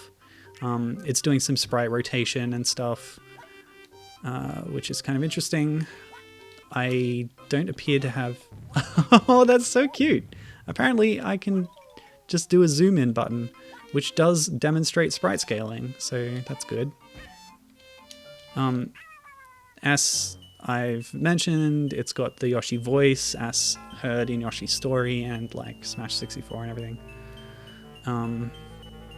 That screen is directly out of Yoshi Story, and a lot of the graphics are too for the main level. I think this is just like an infinitely scrolling level. You don't really get anywhere.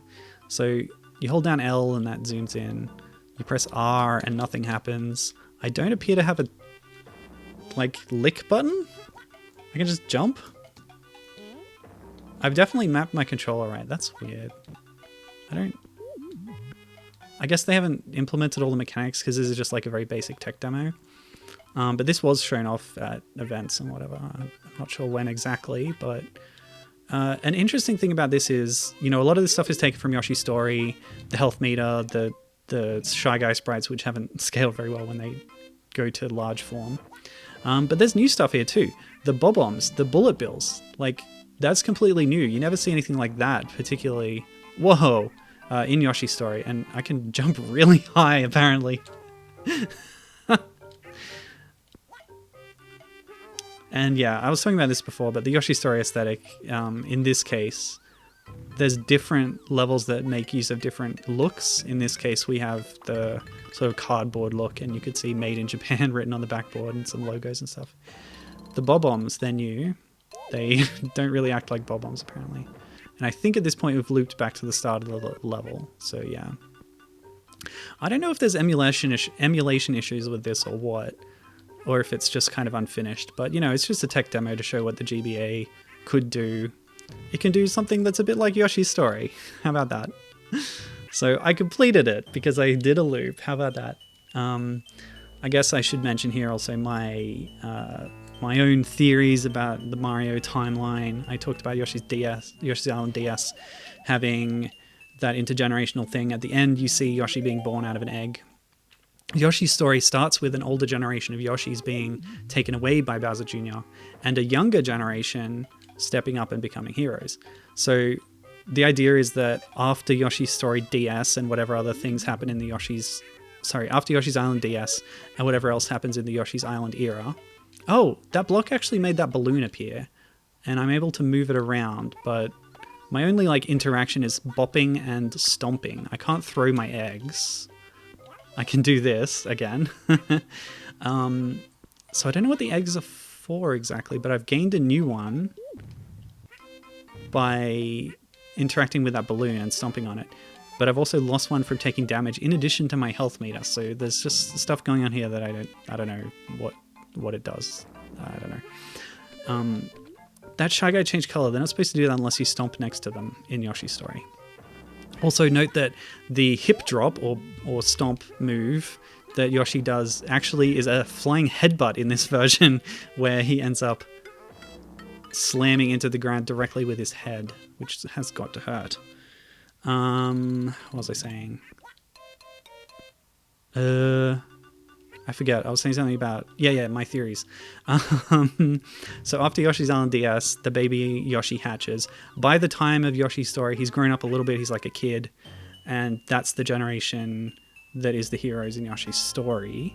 And then that same generation grows up to adulthood by the time of Super Mario World. So Yoshi's Story is this time period in between the two. And then that same Yoshi is the one that carries on into the spin-offs and the sports games and stuff. Okay, so DS in chat was saying, gonna tell my kids this is Yoshi's Island. I remember seeing screenshots of this in Nintendo Power. Oh, that's interesting. I didn't know that was a thing that happened. No wonder it stayed a tech demo. Rude. Yeah, it is a bit like Donkey Kong Country 2. Yoshi's Story is, where the hero from the original game gets kidnapped and the younger ones have to go and save them. That's basically what Yoshi's Story is. It really only comes up in the very intro of the game. Because you could interpret the new style of Yoshi in Yoshi's Story as a redesign, which in fact it turned out to be for the rest of the series. But at the time you see an older design of Yoshi in the intro before the new design of young Yoshi becomes the hero of that game. Anyway, that's the Yoshi Sample tech demo. Since we have a few minutes left here at the end of the stream, I'm gonna throw on Universal Gravitation.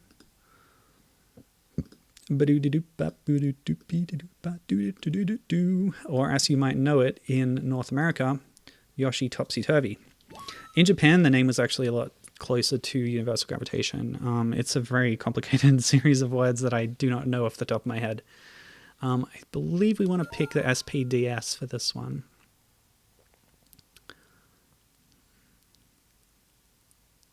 Wow, they had screenshots of the Yoshi Story sample on the box of the GBA, possibly. DS is claiming. That's really interesting. Gibbons saying, I wonder if anyone's done a Yoshi Story randomizer. It's got a lot of features of modern roguelites, sans the randomness. Which is a good point. You do loops of the level. You even are able to unlock new Yoshi colors to help you that have special powers. Yeah, an entry randomizer could be pretty interesting for that one. And fruit randomizer, and then the challenge is to get particular ones. Yeah, it could be interesting. Did I say that 20 times already? So this is a game that famously had a tilt sensor. It came in a special larger sized cartridge on the GBA, which was green and white, whereas most of them were like a dark grey. I've applied a patch to the PAL version, which was made by Wolf and Road Group. I could not find a link for this. By the time I archive this stream on YouTube, I hope to have found a link that I can point you to. But basically, it's a thing that makes this playable, because this, much like Kirby Tilt and Tumble or third example I can't think of, is a game that is very difficult to emulate without having hacked it, because it relied on you physically tilting your device so that a gyroscope inside would detect which direction it was facing or moving or tilting. I wanted to avoid saying the word tilt again, but that's really no better alternative coming to mind. And by tilting it, you would interact with the world in a unique way, basically. But I don't think the original game used the L and R buttons. So what this patch has done is just mapped tilt, which in this game is quite basic. It's just left or right. There's not as much gradation of degrees. So you just press the L and R buttons to tilt the world left and right. That's how it works. I'll show you when we get into the game itself, but you've seen some of the strange characters in this game. This is an example of the kind of experimentation they were doing with the cast, which makes it interesting. Oh, it's reversed to what I wanted it to be. That's okay. I can reset and tell it I'm playing on an original GBA. Oh boy. This one, and then that should be set up the way I want it to be. The Paper Mario Randomizer, DS says, is very cool. Oh, what have I done? I gotta go through all this again. Yeah, it does make it a bit simpler. Wait, it's still reversed. It didn't make a difference. That's bizarre. How do I change this? What's going on? Alright, anyway, much like Yoshi's Story, structurally this game is unconventional. You don't get through a level. Each level has its own challenge depending on which spirit is governing that level. In this case, the spirit of cuteness wants you to get 3 apples. And in this particular game, grabbing apples gets you eggs. Egglings. I don't know. They're unique to this game. By grabbing an eggling, you've like rescued this creature that is an egg, but also has some kind of animal pattern on it. And they go into your eggling database, which you can see. Remap the buttons. That's a great idea, DS. Thanks for that. I can just swap L and R. Oh, wait. I had it remapped because of... Yeah, never mind. Alright, so if I just do that, perfect. So then I could do this. Oh, that's spot on. Thank you for that. What a clever cookie you are. Okay. So as it says, this makes more sense if you're actually tilting it, because then your view also tilts, but when you press R, the world tilts to the right. You press L, it tilts to the left. Or it should do. I've mapped it. It's mapped the opposite way for some reason, I don't know. So now we tilt to make the slope steeper. You know what? I'm beginning to think that this isn't so suited to emulation, because, like, the way that tilting your device changes your view of the world in accordance to how the game is recognizing a tilt is an integral part of that process. And when you remove that part of it, the thumbs up, that's amazing. I had this game as a kid on my Game Boy Advance, and I played through the whole thing. I think it's really cute and strange and interesting. It's kind of Artoon's first go with the series before they did Yoshi's Island DS and then Yoshi's New Island. And it's so, interesting and different. The whole arts and crafts thing makes me consider it a Yoshi Story spin-off. Technically, like, I had to make categories, so that's where I put it, as well as that kind of unconventional structure that I mentioned, and you could see there, where it's really based on specific things that you do in the level. In that case, it was, yeah, getting all those apples. I didn't get them all, I guess, so I got a silver medal. I don't know what's going on with that, but here's the Eggling book, where my little buddies go. They all have names, Chubbly and Moo Moo, and they have different patterns from different animals. Flamingo Eggling. So as you play, you'll fill this up, and it's very cute. There's also an enemy museum in Yoshi's Island DS, which is a bit similar.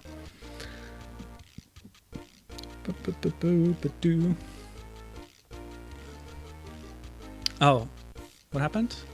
Part of the screen is being... Why is that doing that? Oh, I see what you mean. What?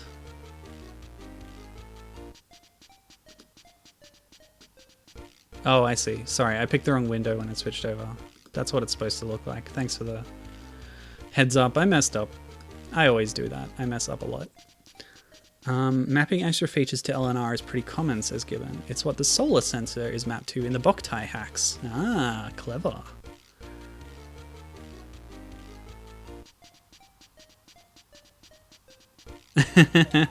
Yeah, that's a silly thing that people can do. Insert Yoshi's Universal Gravitation into a GameCube player, a Game Boy player on the GameCube, and then pick up your GameCube and move it around. That's funny. So there's no eggs to use as projectiles in this game. The mechanics are a bit simpler than that. They really rely on the tilt sensor a lot. So we can move that enemy around by tilting. Eggs exist, but only as those collectibles. So, yeah. Whoop. Yeah, I'm beginning to think that like it's technically possible to play it this way by mapping it to LNR, but the real true experience of this game is difficult to replicate and needs to be done with your hands in the real world. Because otherwise, what I'm doing right now is actually tilting my neck side to side to simulate while I tilt it, which does help a bit actually. Alright, see you DS, thanks for stopping by. Oh, missed an apple. You gotta get all the apples to get all the little egglings, because they're adorable. Okay, so if I tilt my head, that actually helps. Okay. I recommend everyone at home tilt your head side to side as I move, although it's harder for you to know when I'm doing it. My fingers are on the buttons, yours aren't. Oh boy, doing this half pipe. I didn't know this was a skateboarding game, but here we go. Whoop. Okay, there we go. Oh, I can't believe I missed that. Yeah. Thank you. The egglings all thank you with a cute little voice. And what's the time? Yeah, I'll be finishing soon, but hopefully I can show you... Oh, okay. This is Yoshi's Island after all. We have bonus missions. What's this one? Oh yeah, tilting. I forgot that tilting was the mechanic that I have to use for the entire game. So yeah, we've seen the spirit of cuteness, but there's other spirits too. You saw them all briefly in the intro. There's like the spirit of strength, the spirit of spookiness, the spirit of running fast or whatever. I forget her name. They all have different conditions on you clearing the level. So like, you know, defeating a certain number of enemies, doing it in a certain time, stuff like that. Good night, TR Bucket 62. Or they might just be saying that to DS. Yeah, World 1 is all Spirit of Cuteness, but you get new spirits as you progress. Okay. So you can see, even though I said this is like definitely a Yoshi Story thing, that balloon is... Oh! And this piranha plant too. That's straight out of Yoshi's Island, although it looks a little different. The health meter is Story. So it's kind of a mix and match, but I would say on balance... Now what do we do here? We tilt so that we can jump on a different arc to get over it, but I failed. Yeah, on balance I would call it a Yoshi Story style game. But it's just my own stupid distinction, it doesn't really matter. Ah! I'm not sure how to get back up. So we're tilting to the right, and now jumper tilt to the left. Ah! Getting eaten here. Stop it. Guess we can walk up this slope. Yeah, okay, that works. So those hearts are there for health recovery. If I tilt back and then stand here, tilt. Yeah, there we go. We do need a certain number of egglings to pass this level in the first place. Snowball! Whee! Oh, there is a Spirit of Greed, which is get a certain number of coins. Yay!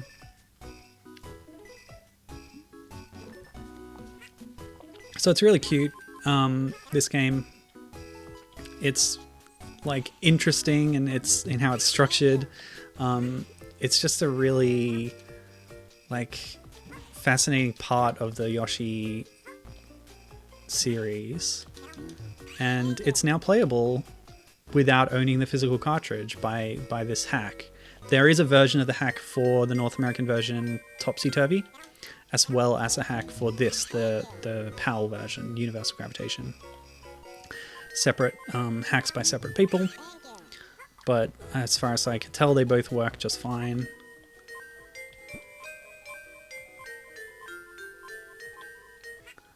What's that, Yankee Doodle or something? Yeah, odd. I assume that's a public domain song there.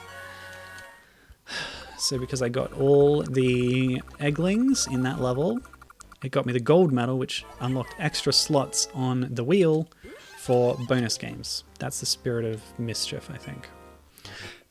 The main kind of antagonist for this game, as you saw in the intro. I kind of skipped the intro and talked over it. Oops. So what you gotta do is tilt right first and then left. Get the bombs in holes. And that's that one. Pretty cool. I think this game is weird and interesting. Yeah. If you wanted a new Yoshi's Island, it might not fill that need for you, but it's just really strange. Anyway, this is the Spirit of Greed. He's like, get coins. Yep, that's what he says.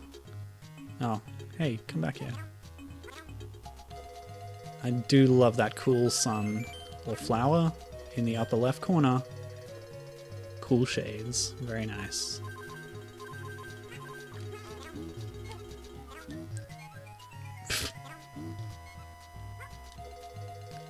So with this you tilt until it falls over. There are buckets a bit like this in Yoshi's Island that you hit with an egg. The whole like Yoshi farts out a little cloud of gas when he eats a thing. Oh, I forgot the transformations. There's so much about this game that I forgot because I really only played it a long time ago and haven't revisited it. So I do have the cartridge, but if I wanted to, I could play it like this now as well. Whoop.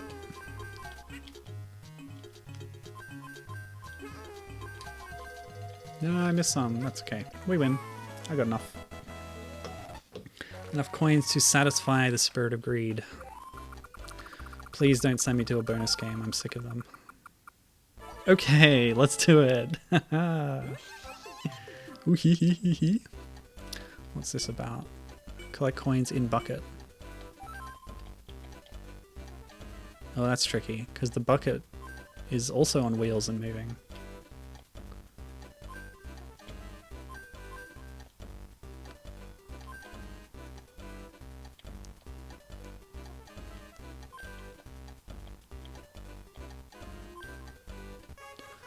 I won!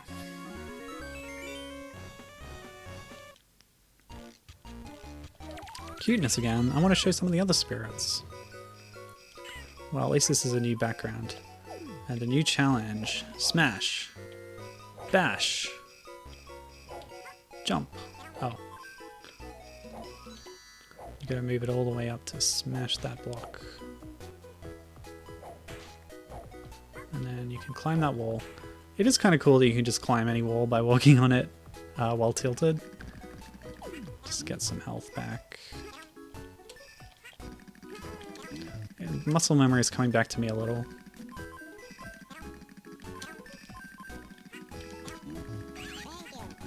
Thank you. It's very cute.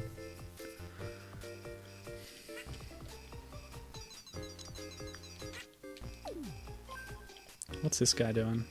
Oh, throws coins out at you if you tilt well. But we don't need coins in this level. Just need apples.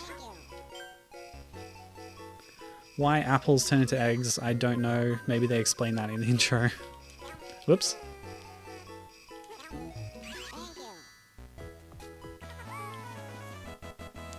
Wasn't exactly paying much attention to the intro this time. Sorry.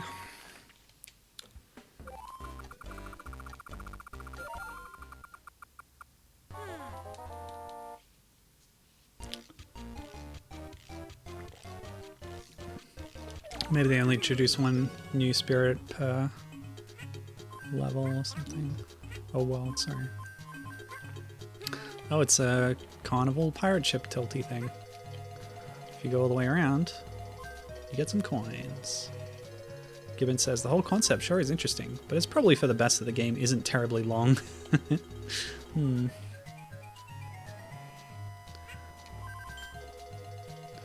Yeah, you have a point.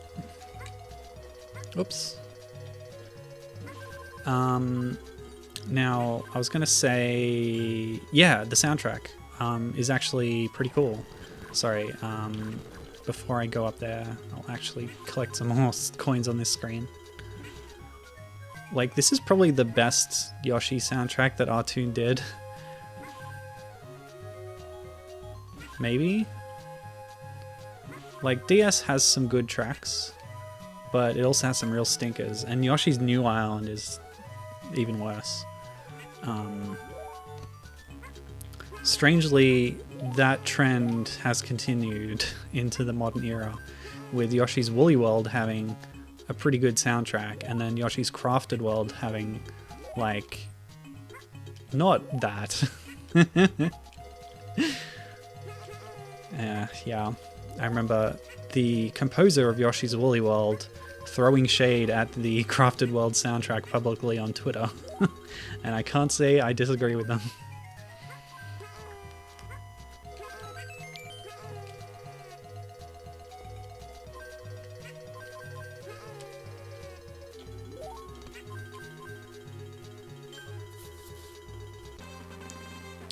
What are we doing this time? Balloon again.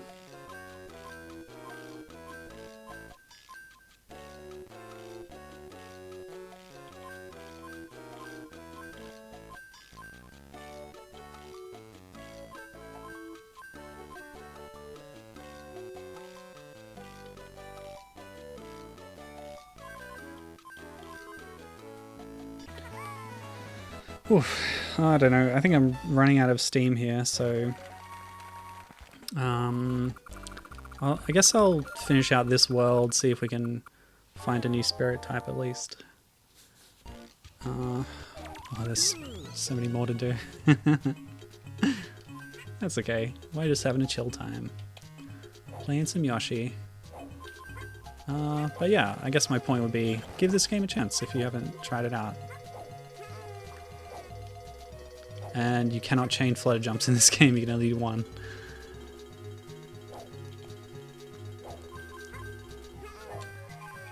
Like, nobody ever talks about the spirit of cuteness anymore, and it's extremely cute.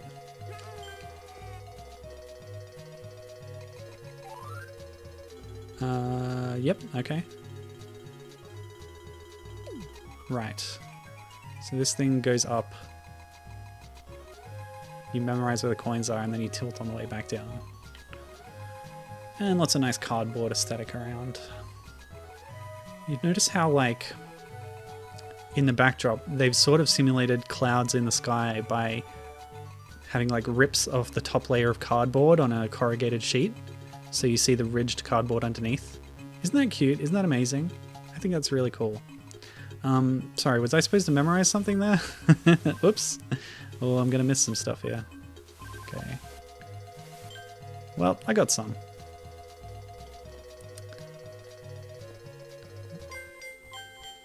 Twinkle, twinkle, little star.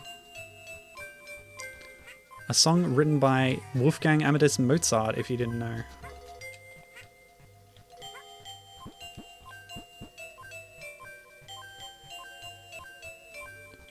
So we're going to have a lot of public domain kiddie music in this game, I can tell, for these sections. The fact that you're rolling over a giant xylophone is very cute.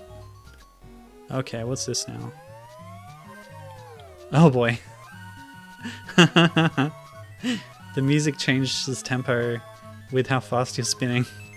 So I'm just tilted all the way over. Which, by the way, again, it's only a binary system, on or off, tilted or not tilted. But, yeah. Okay. Please don't make me do a bonus level. You're just wasting my time, game. Wait a minute. Why does that character look exactly like Knights? Artoon, Yuji Naka. Is there a connection there? Gibbon, can you remind me of the Artoon Sonic team connection again? Is there like a direct line between Knights and this game?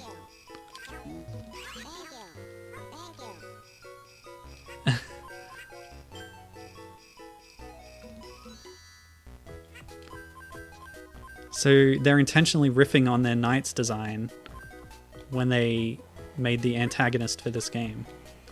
Artoon is from the other Sonic guy. Yeah, not Yuji Naka then. Naoto Oshima, who also worked on Knights. Who designed Knights, the character? I'll have to ask Cameron later if you don't know.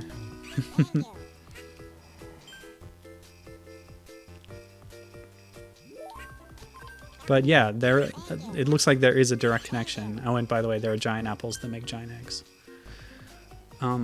Yeah, I never really made that connection until now, but like there is a character who looks a lot like Knights in this game from the company founded by people who created Knights into Dreams. Yeah, Naoto Oshima. Okay, so Gibbon's confirming Naoto Oshima worked on Knights, designed Knights, and co-founded Artoon and made this game. He also designed Blinks the Time Sweeper. That's cool. Blinks is a very cool character design. Which Gibbon includes... Gibbon says, I am including in my not Sonic games from Naka and Oshima list. Lol. You mean this one? I think you could do that. Oops. Oh boy. For this one we gotta climb a wall like Spider-Man. Grab some coins. Doing the head tilt thing again. It's pretty important to do so. What else is on that list, Gibbon? Oh, I missed so many things. Rewind. Rodea the Sky Soldier, I expect. Billy Hatcher and the Giant Egg. Ristar.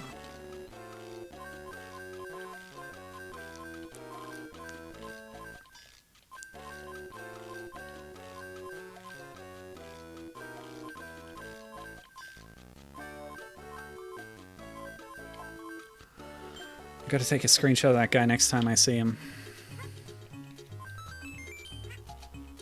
Okay, now let's get this over with. Woohoo!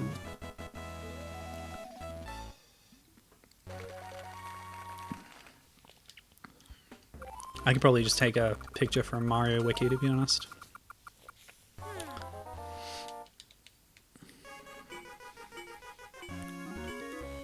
Oh yeah, so the chapter is like named after the spirit. So their levels are primarily the ones there. And Hongo, the book spirit over there. I can't hear you! Speak up louder, louder! This is the spirit who loves... Yeah, I forget the spirits don't have like proper names. This is how they introduce themselves, and this is how they have... They're listed on like Mario Wiki. The spirit who loves all things mighty. So he wants you to beat up a lot of enemies.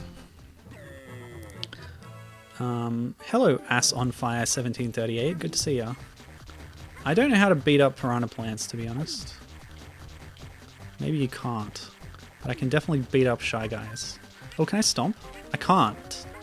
Yeah, so this game is light on mechanics because it relies on the tilting for most of its interaction, which is fine. Oh, no, hang on. Oop. We need to tilt to... Oh, yeah. So you can knock the Shy Guys into the spikes or just knock them into each other like I did that. So Gibbon's got on... Whoop. I don't know what song that's supposed to be. It's very simple. On the list of not Sonic games from Yuji Naka, Naoto Oshima, Knights, Ristar, Blinks, Billy Hatcher, Ivy the Kiwi, Rodea, Balan, as in Balan Wonderworld. I guess more accurately, it's a not Sonic games, but also not from another pre-existing franchise. Okay. Narrowing it down there. Is this a hack version? Yes. Oh, also Pinobi. Yes, Pinobi is by Artoon. That's a connection I didn't mention, but I've played Pinobi on stream relatively recently, and it's another Artoon game. This is a hack, so I'm playing the PAL version Yoshi's Universal Gravitation with a patch made by... sorry, I'm just doing a bit of a ski jump here. Had to focus. Ski jumping. It's back in this game. That's cool. Wolf and Road Group is the name of the group that that made this patch. But there's also a patch for the North American version of the game, which basically just maps the gyroscopes left and right modes to the L and R buttons on your GBA input thing. So you're able to play this game on emulator now, which otherwise wouldn't be possible. So very cool of them to do that. Yeah, but I don't know how much more I'm going to play. I think, yeah, we've met 3 of the spirits. What's the time? This game is pretty short. Maybe I should just keep going. It's my birthday. Let's have some fun. I'm going to complete this game right now, speedrun style. Yes, nobody asked for it, but I'm doing it anyway. Because I'm actually, like, as much nostalgia as I have for Yoshi's Island, which is a lot, I have some for this. A smaller amount, but still. I had this game also when I was growing up. So yeah, why not? Let's do it.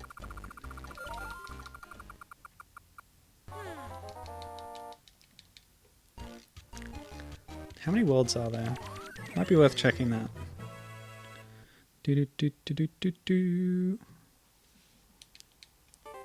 Going to go to Mario Wiki and type in YUG for Yoshi's Universal Gravitation. So I think I'm trying to get this spike out of this pit right now. Like so. Yeah. I guess it doesn't go out, but it goes far enough to knock into the tap-tap. YUG.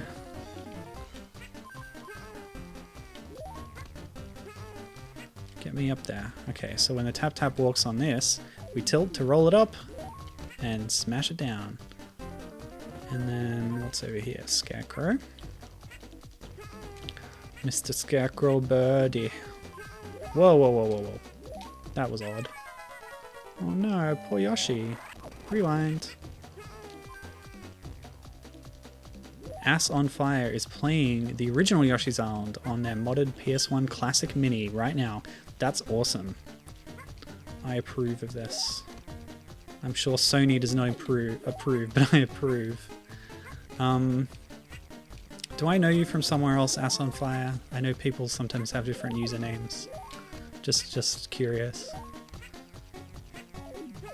I don't recognize your Twitch username is all.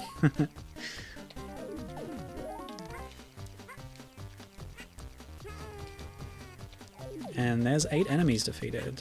So now I can hot-foot it to the exit. Get me out of here! Jane, get me off this crazy thing. Okay, I'm on the Yug, whoops, page on Mario Wiki. I don't need to fight you guys. Oh, it doesn't have a level list. It has a world list and then separate pages for each world, I think.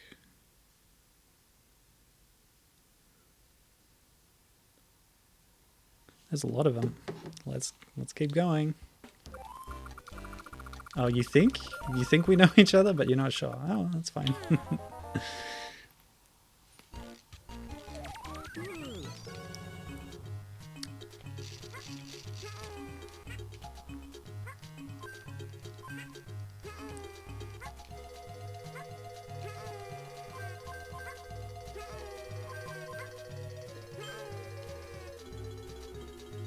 Okay.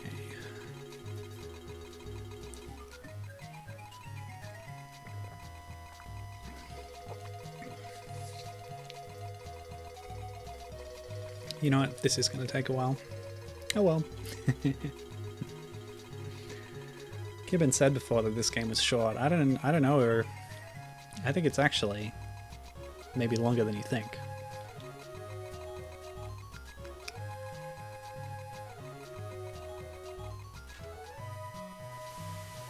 I wonder if you just have to replay the level if you get to the end without having fulfilled the conditions. Okay, we're a boat again. Good to see they kept the transformations in this game too. Hey, what? This is like a momentum system with the water here. Whoa! Oh boy.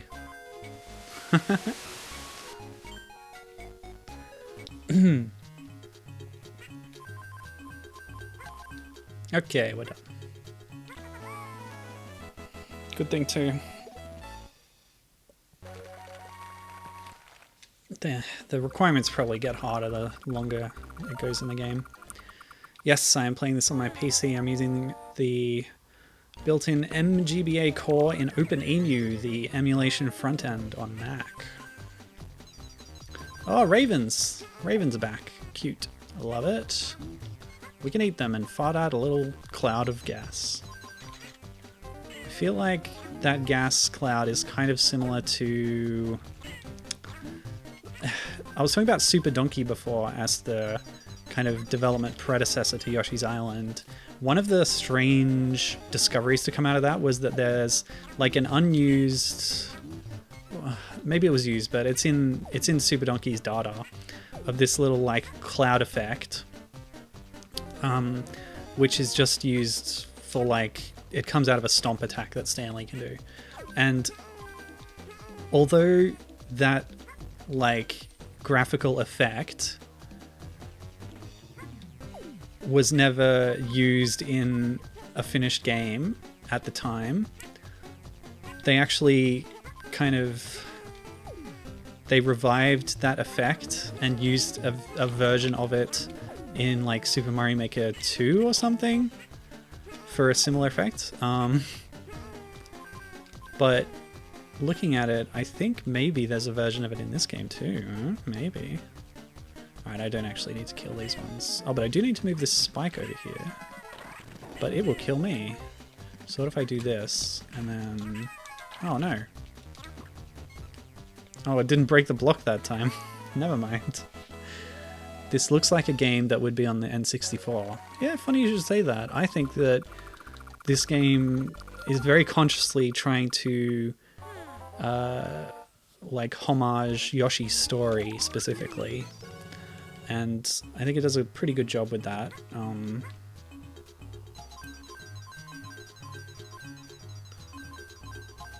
It doesn't look quite the same.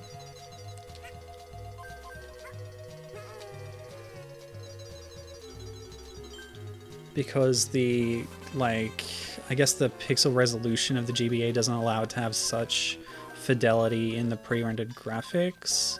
Or in this, the sort of aping a pre-rendered look with sprite graphics, I feel like.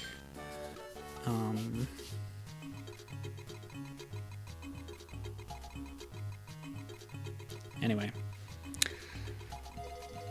It is a bit N64-esque, so yeah. So this is the tale of the Spirit of Power. Yajirobe, who's that? Oh, that's the Scarecrow. I'm just looking at Mario Wiki. They've got some enemy names and stuff on here. Sorry, I was supposed to be paying attention to this coin trail, but really you can just wing it. It's fine. See, I'm way over the limit right now for my coins. Oops! Oh, I thought that was background.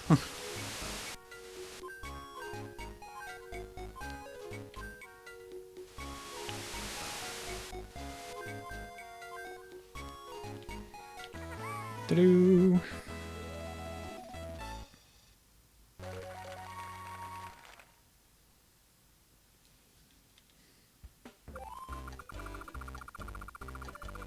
Oh, there's even more levels in Worlds after this. They really ramp it up.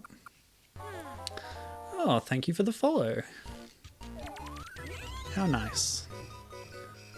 I did say this at the very start of the stream, but like I've talked about growing up with these games and being a Nintendo fan for quite a while. I don't usually play Nintendo stuff on my stream, mostly because like a lot of it is kind of old news to me at this point, and part of my goal with the stream is exploring new things and broadening my gaming horizons. I'm making an exception here because it's my birthday and I like revisiting things from my childhood in this way, like Yoshi's Island. Oh, it's tricky to kind of combine tilting and jumping and... Okay, let's try this again. You know what? I don't need that apple. Let's move on. Ah! I cheesed it anyway.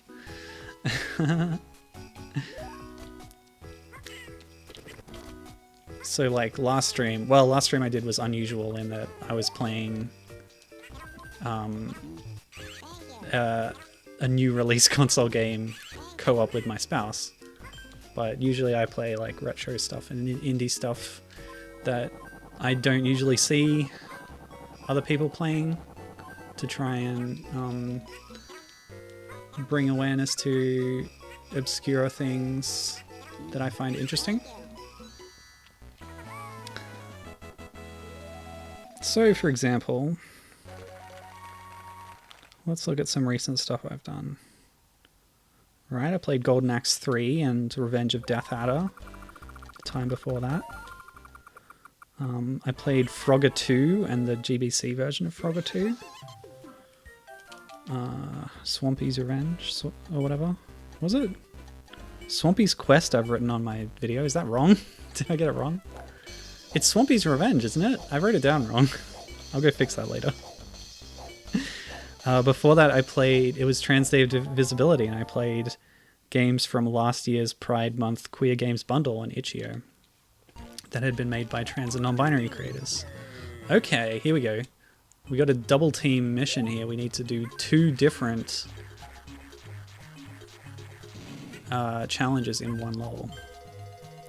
How do you get the hack version? Well, you can get the... If you have access to the PAL ROM... So I said this before, I found...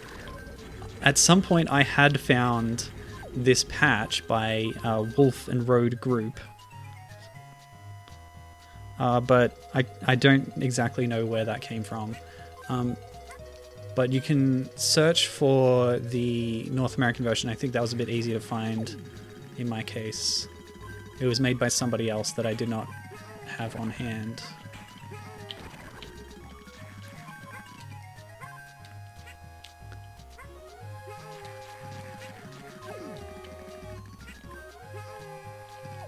Ah.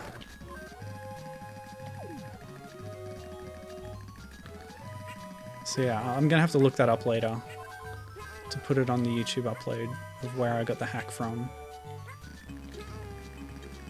But I cannot tell you right now, sorry.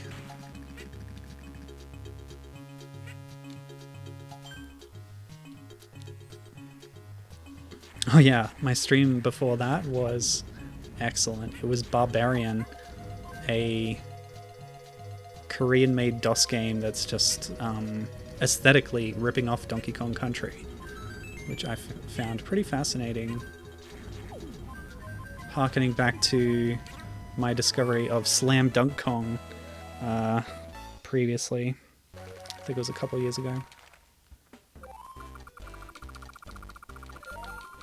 Yeah, this is a cool game. The hack is not new, but yeah, I hope some more people can find it now and experience it. Alright, so a new spirit and a new row of levels. This is the Spirit of Speed. We're meeting her for the first time.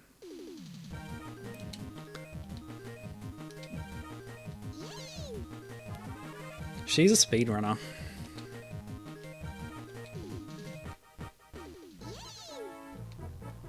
Oh, I see. So if you actually read what it says, you can learn some stuff. She wants to, whoops, she wants you to get 6 happiness medals. And that'll mean you've cleared the world.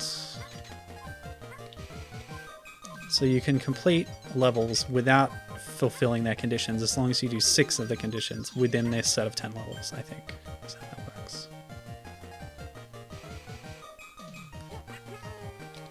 I wonder if the music is by Spirit. Could be. Ooh. Again, I recommend tilting your head. So left now. Now right. Ooh. Okay.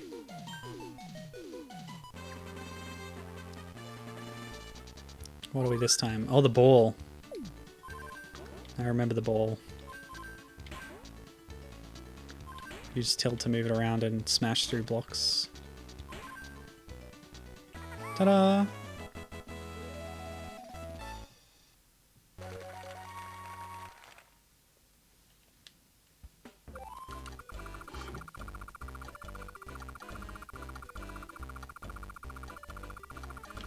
Did I not press the button? Come on.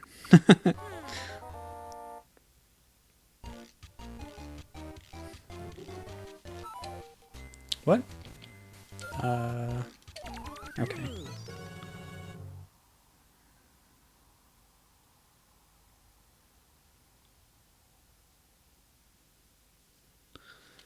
I'm trying to, like, desperately duck go this right now.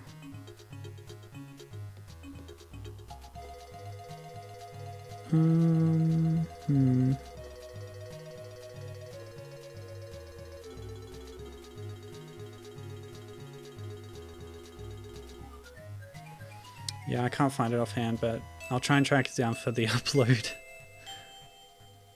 Oh, I know that song. That's not public domain. Oh.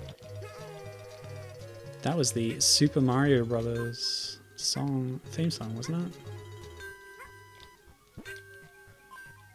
Oh! You can ride these. They're like balloons. I get it.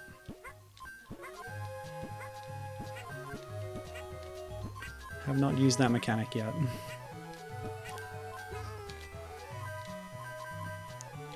Alright. Whoop.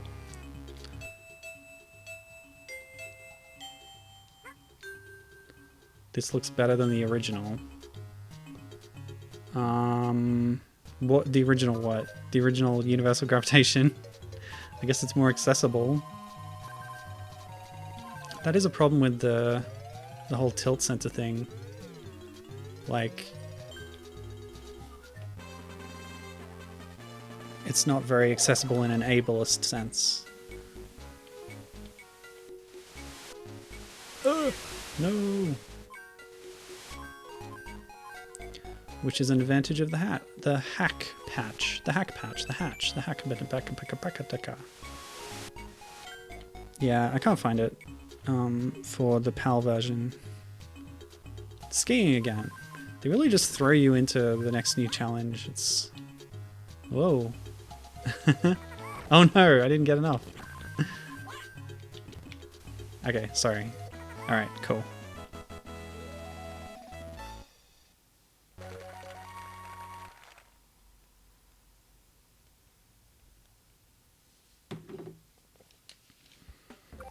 GBA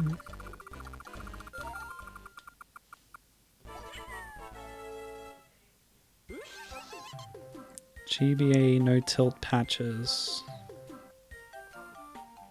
Yeah, okay. Now I remember. This is the other thread I found. There's a thread on GBA temp started by Nico Karo with some patches for various games, including WarioWare Twisted and Koro Koro Puzzle to replace the tilting with the shoulder buttons instead. So the 3 GBA games that use the tilt sensor. Yes, I'm using a controller. So the patch that I got, which I don't know where I got it from, but I'll try and find it. There's alternative patches for the North American version.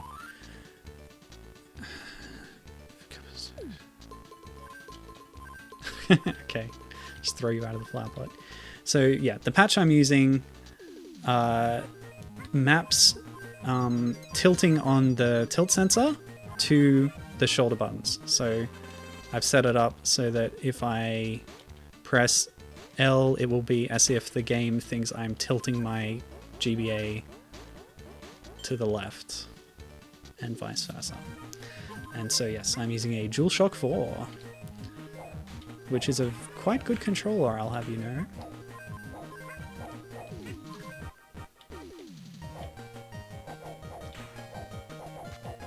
Oh no.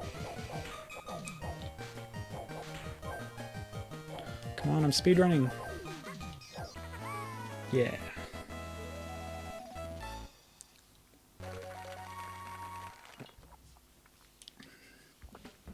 Let me see if I can drop you a link. Dee-dee-dee-dee. See, I've got all these different devices going. It's a bit of a problem.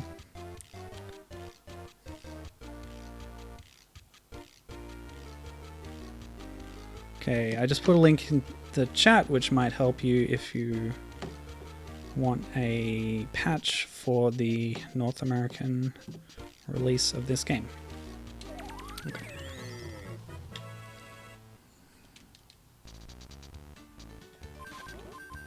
Whoa. Okay, I'm gonna blow away some ravens here. Hey, buddy. Oh no!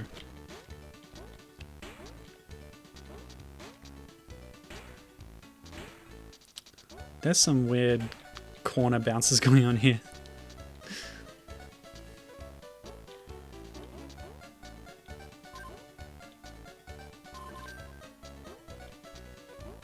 The ball has such strange physics. Ah!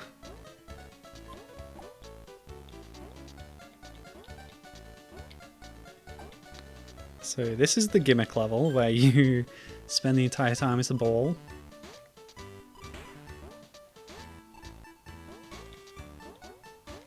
Nah, get in there. Alright, that's one. Ah well, we'll leave the other one. You can live, my friend. Oh no.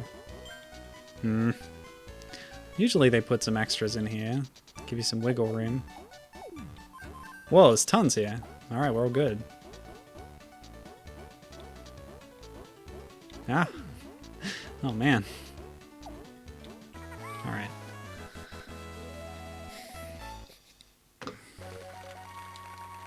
Yoshi.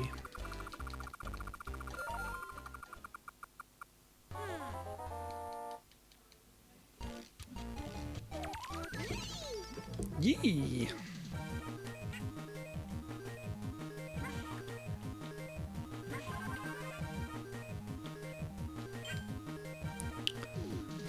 Doot doot.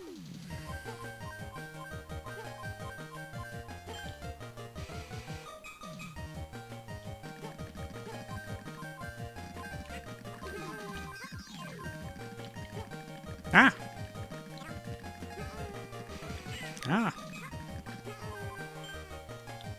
Got caught in that tight corridor.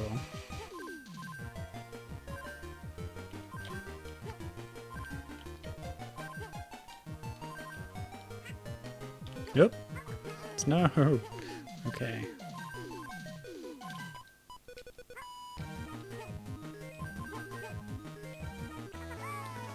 I like this soundtrack. It's cool.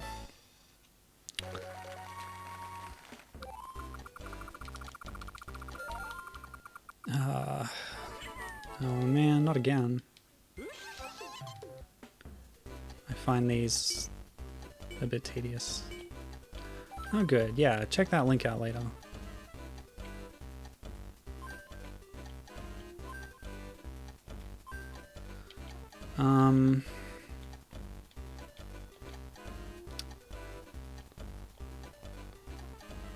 So I want to talk about something, but I can't think of anything. So hey chat, let's chat about something. Please suggest a topic, if you would be so kind. Dang, I got a lot of one-ups. Probably because I keep rewinding my emulator. Be a hero to those egglings. Oh, I wish I could. I wish I would. Love seeing a Goonie. Oops. Well, that was weird. Now we should be able to tilt. Yeah. And then they fly differently.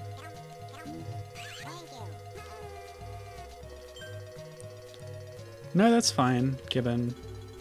You're allowed to watch in peace. I'm just feeling the need to talk about something and drawing a blank, so...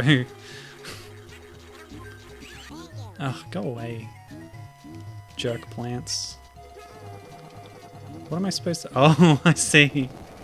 I'm supposed to tilt this giant snowball down here. There it is. It's going to crush the plants for me. And then we're going to ride it. I should look at my eggling book later.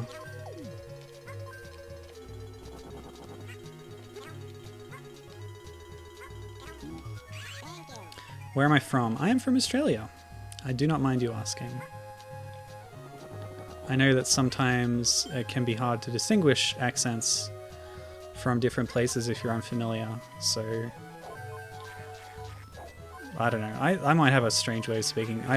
When I met some people for the first time who were Australian, by the way, they were like, oh, are you from like Canada or something? I was like, am I talking weird? Sorry.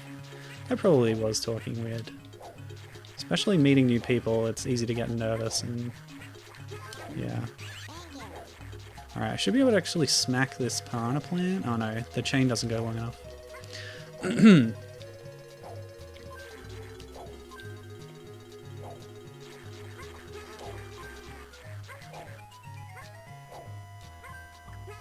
Ah.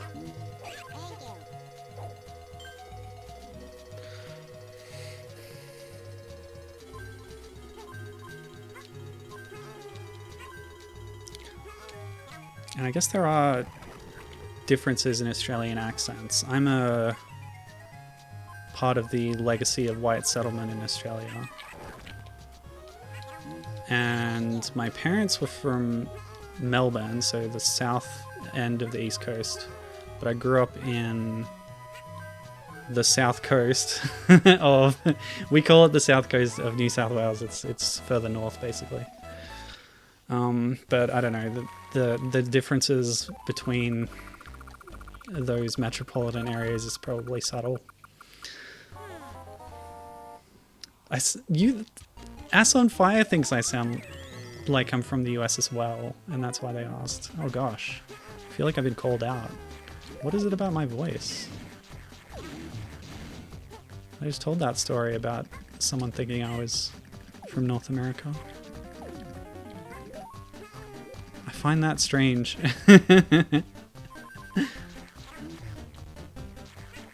But in an interesting way.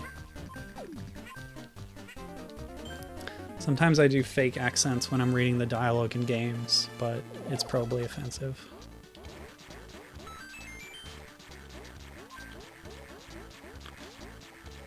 Mostly different regional British accents. Okay, what am I doing here? The bouncing is so tricky. Okay.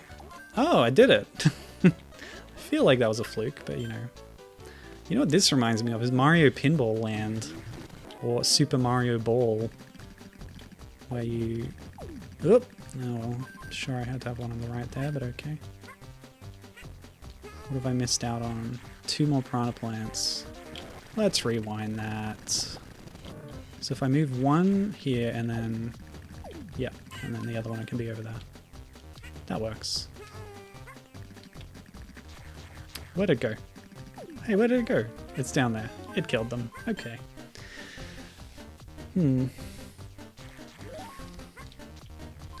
Whereas like American accents, I feel like there's a lot of regional variation in how it sounds depending on where you are. So like, what part of the US are you from? For example.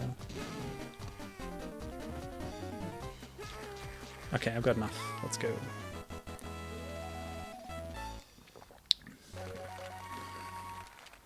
See, if I wanted to sound like I was from the US, I would talk like this. Yeehaw! Because that's how you all sound to me. Just kidding. Yee! Oh. Speedrun mode. Oh, what's this now? Got a happy, happy heart. Presumably that will completely refill your health. But that's something directly out of Yoshi's Story. This is cool. We're in a giant abacus. Isn't that neat? Oops. Please... What's going on here? What? Wah! Oh, there's another layer. Okay. Where are those balls? I can't see them. Ah, okay. Oh, tricky. Woof. Ah, you're in California. So you sound like a surfer dude. Radical dude, totally. That's how Californians sound. Yay! Lots of time to spare on that one.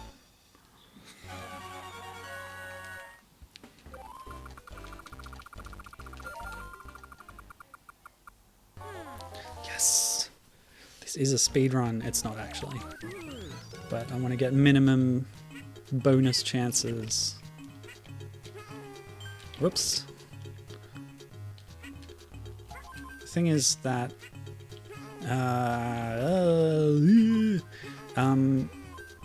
tilting can like throw off your jump angle, so it can be a little disorienting. Oh boy, oh boy. What's going on here? Okay, okay, that works.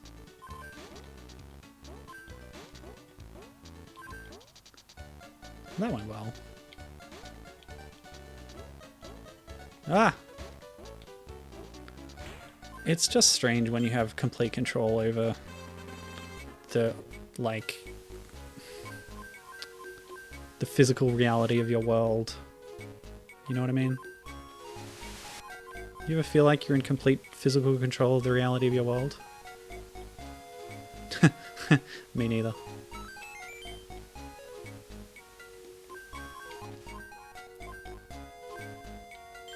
Okay.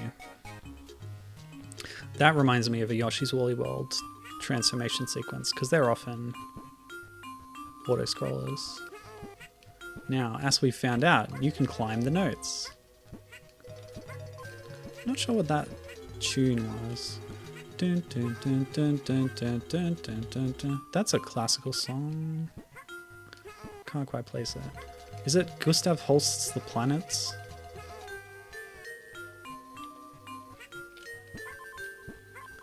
Not sure about that one. Any control whatsoever would be nice, yeah.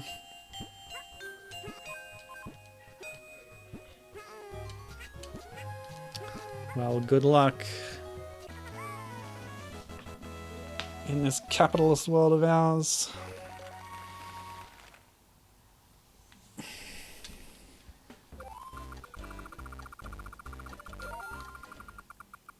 Oh, Aslanfire says, I sound like this one YouTuber I watched that also from Australia.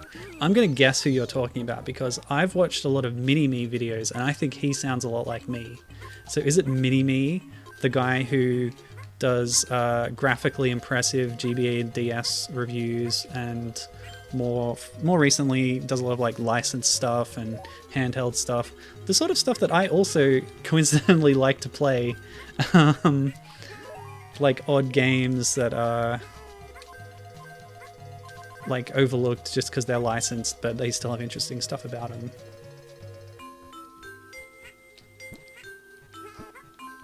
Okay, well that's just 4 notes in an ascending style.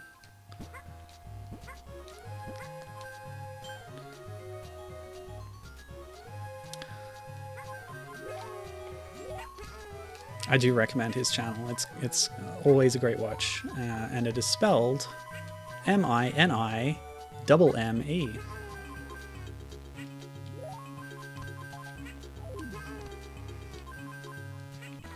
One of the... Oh, no!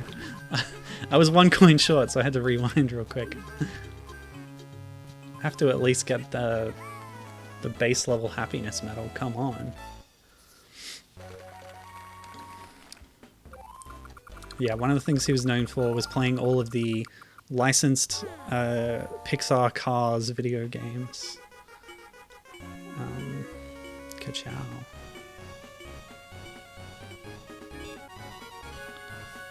Okay. Which YouTuber is this, and how insulting is this going to be? Just kidding. I don't know who this guy is. Sam Time. Can you use the first iPad in 2022? Golly, that's a great question. Old tech, I love it. Wait, boss? The boss? Huh. Maybe this game's shorter than I thought. I'm racing back over to Mario Wiki. Well, let's do it. I forgot Bowser was in this game, to be honest. Of course he is. He was in the intro. What the heck? He's a cardboard man. He's King Cutout from Donkey Kong 64. This creepy castle. What the heck is this? I forgot all about this. This is incredible.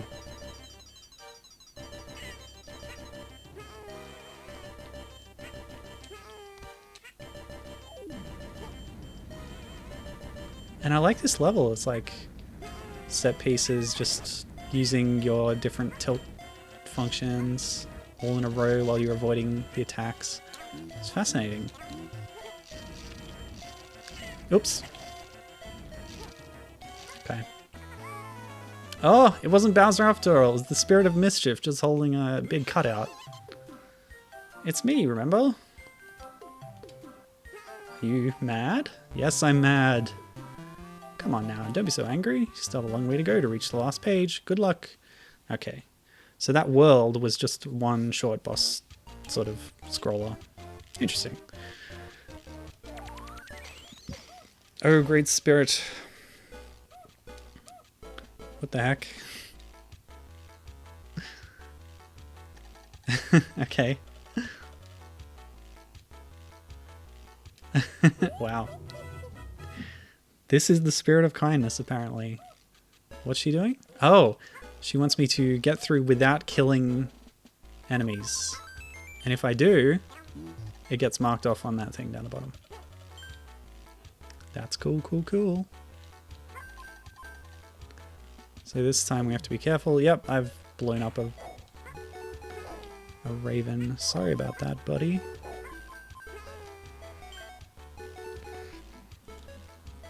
How is this fair? She's on their side. For all I know, she's one of Bowser's minions. Whoop.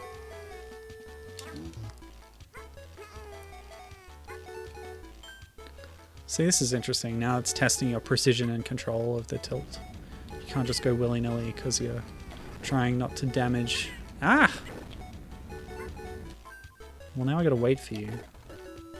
Haha, I have speed up buttons. Oopsie. Kid Leroy. I feel like I've heard the name, but I don't listen to much modern type music. Kid Leroy. What kind of music does he do? I used to listen to Triple J when I was actually in the demographic at uni. But I ain't anymore. I'm an old fogey. What? Oh. I got a premonition of danger.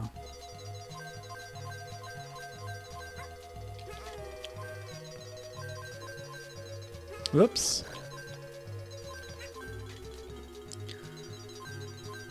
You know what this whole thing is really making me want to do is play Super Princess Peach again. I really do like that game. And it's the successor to Yoshi's Island in so many ways. Go away, bombs. So rude.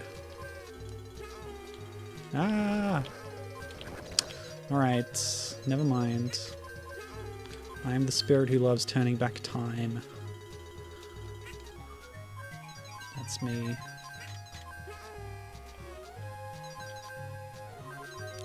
See, this is interesting when they combine the spirit of swiftness with any other challenges. Whoa. Oh boy.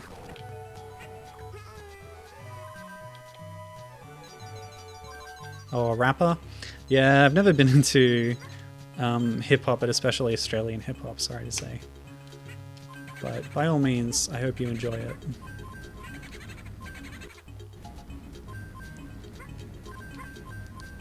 Like, for example, when I was listening to Triple J, it was the Hilltop Hoods were all the rage, and they really left me cold.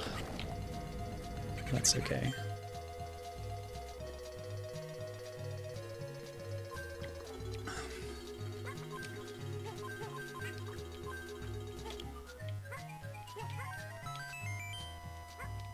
Alright, that's all our coin quota. Yes.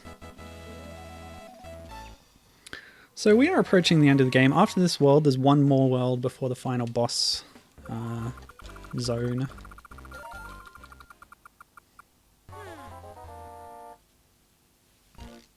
So it is quite short. I hope you don't mind me playing through the whole thing. Oh, Gusty's! Hello, buddy! Yay, Gusty, friend. Oh, we gotta kill him. Sorry, Gusty. You're going down, son.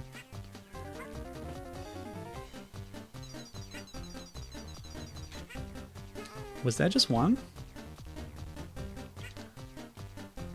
I gotta say it again. It's so fun just running up a wall like Spider-Man. It's really cool. Okay. Gusty, get owned. Oh, well, never mind. That one got away.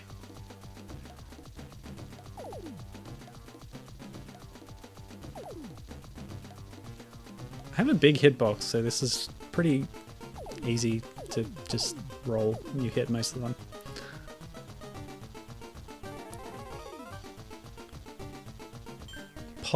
Pop, hip hop, and BMO rap pop rock. I'm not sure what all that means, but sounds interesting. What's, for example, like, well, what is BMO exactly? R&B. Oh, R&B emo. I see what you've done there. Yes. Whoops. Oh no! Death for me. I don't even need coins. I don't know why I'm doing that. That's a lot of genres that you're covering there, buddy. That's cool. Ow! No! Curse you, Gusty. We used to be friends.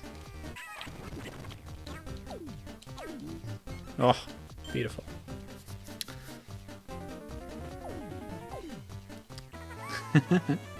That's fun. Pop. You gotta put commas between them at least. Just kidding.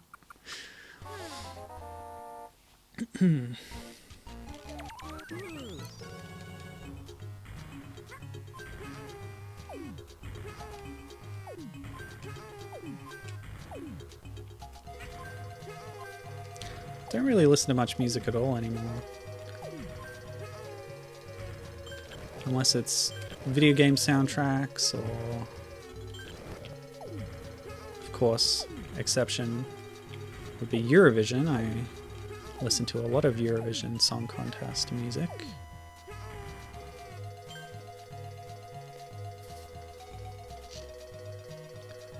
Which covers a lot of different genres, actually. Although one thing I cannot stand is when they have country music at Eurovision. The Netherlands likes to do it a fair bit.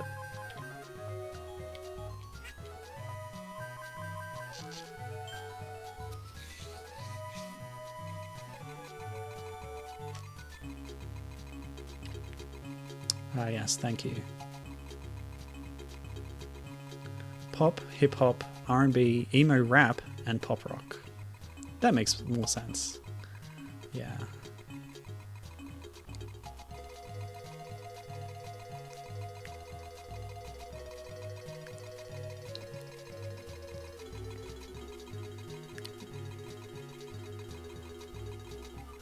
Although I have listened to a lot of Neil Ciceriega's mouth albums in the last few years.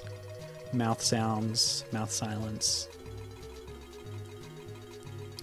mouth moods, and mouth dreams, where he does mashups of a humorous nature.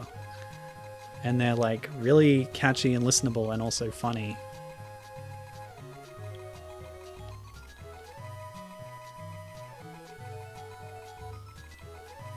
Which I discovered after experiencing a lot of Gilvasana mashups as well. So I like mashups, I guess. Lately I've been watching a lot of YouTube poops by this creator Ellie Spectacular, aka Da Things. And she has a mashup album as well, which was pretty good. Hello? What's going on here? Okay, so like there's a platform here. I guess it fell off the other side. My mistake. Ah! Good grief, my friend. That is a very loaded question. What is the difference between you guys in Australia and us in the US? Well, how long do you have?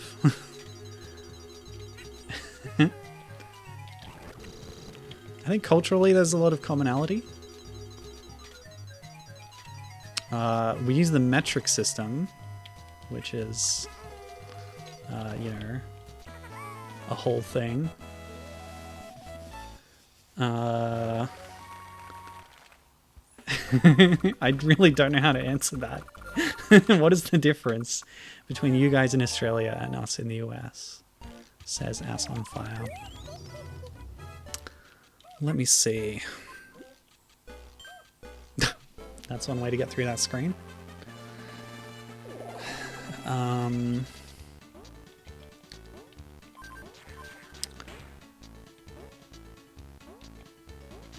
There's a lot of little differences. But I think on a larger level we're similar-ish. Australia is a lot more British in its cultural history. So that might be a touchstone for you. That could help you understand it.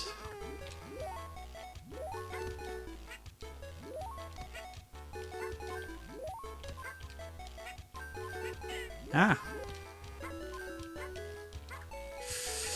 Oh boy. That was fun. It's a good level.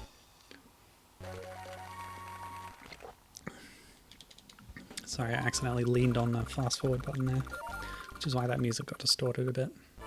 Ugh, okay, we're doing a bonus game. Ooh-hee. Not this one again, this is so boring. I'm just gonna fast forward. Hey, I get to lose if I blow up both of my cups. I'll do it. Urgh. Ouch. Yikes. Wah! Frantic.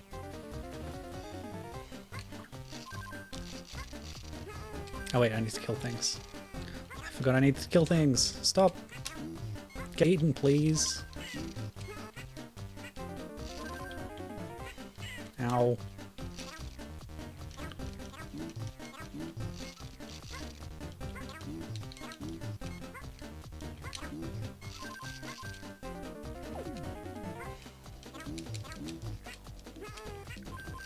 Let's go, let's go.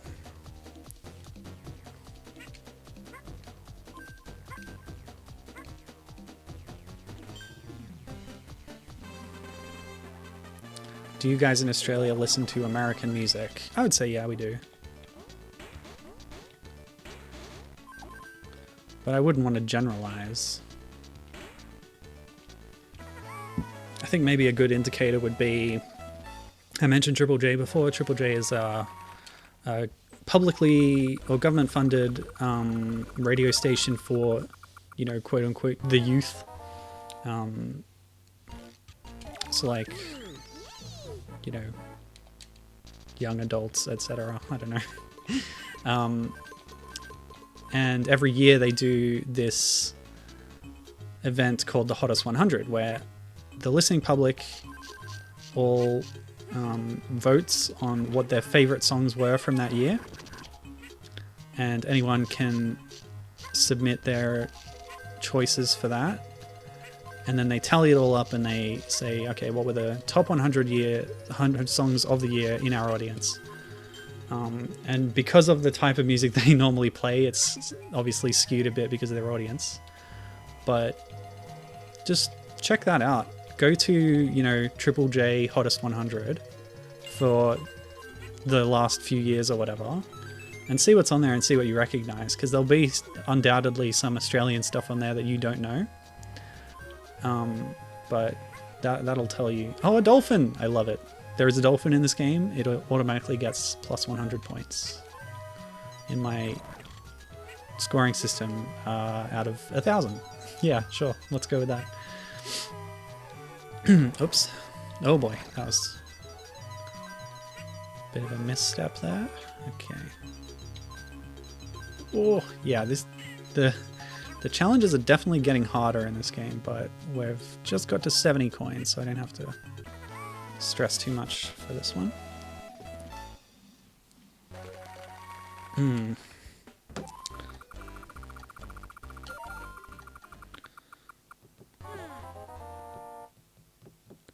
Thanks for giving me stuff to talk about, by the way. So I've just searched Triple J Hottest 100.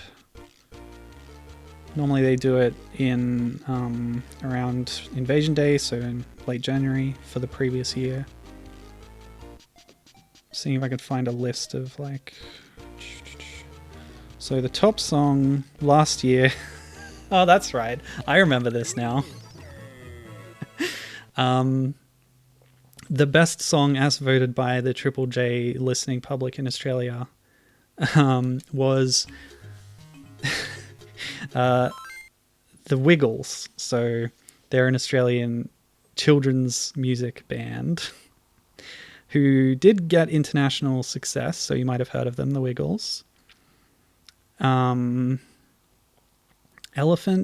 who was the original? It's a cover that they did on Triple J's Like a version.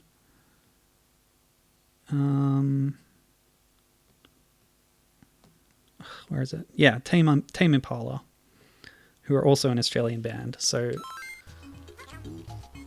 it's an Australian children's band that a lot of people here are definitely familiar with, covering a quite popular song by another Australian band. So yes, the number one spot, I guess, is a bit insular in that case. By the way, it was also a mashup of Tame Impala's Elephant with the Wiggles' Fruit Salad. Fruit Salad, yummy yummy. And hey, there you go. Ass on Fire. The number 2 song in our Hottest 100 for last year was Kid Laroi and Justin Bieber collab, Stay. So there you go, Kid Laroi, which you mentioned to me before. is obviously popular right now. And then I've never heard of any of these other people. Lil Nas X, I've heard of that person. Billie Eilish, I've heard of that person. These are some of the other ones that got in like top 10. Whoops.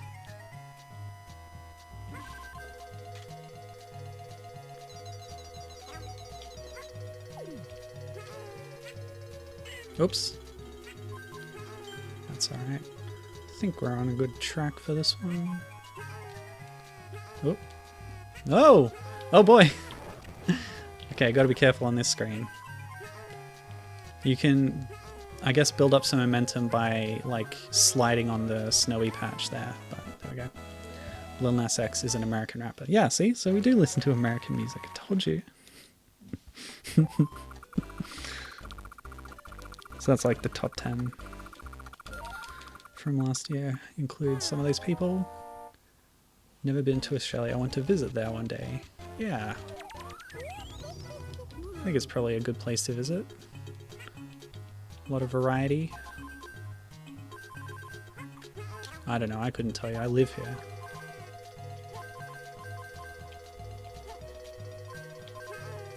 Ah! Sorry, spirit of kindness. Accidentally murdered that raven. Forgive me. Where would you want to go if you could visit? What sort of places do you like to go on holiday?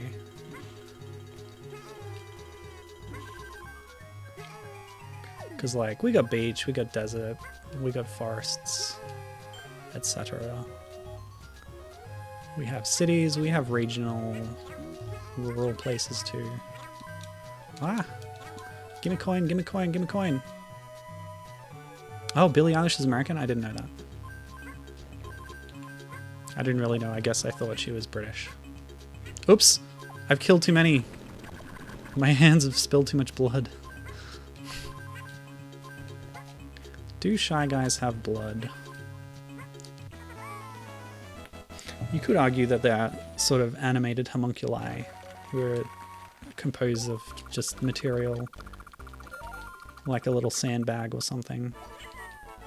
But there is absolutely no evidence for that. The one time like their mask comes off is in like a Mario Tennis game as a gag and you don't see what's under the mask.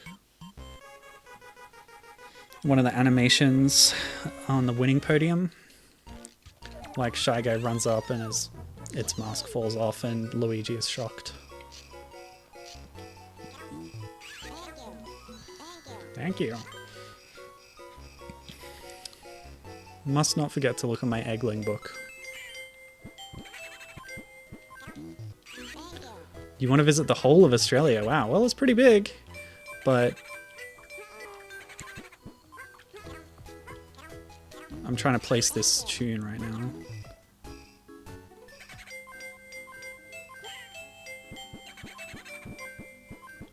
Dun, dun, dun, dun, dun.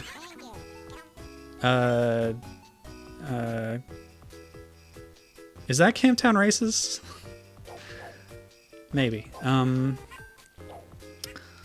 What was I saying? Something about places to see in Australia. I want to get to know Australia. Okay.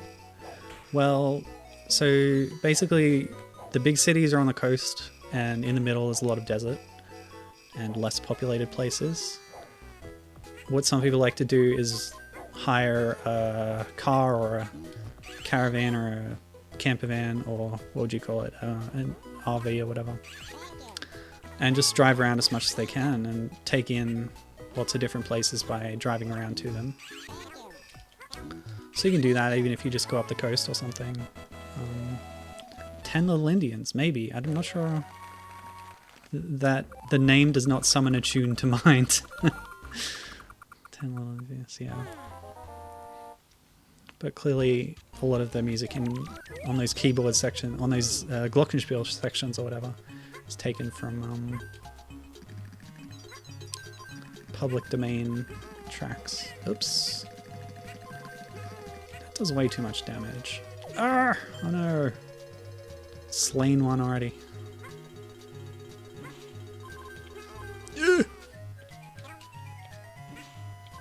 Oh, the inputs are getting more demanding. Alright. All good. Ooh.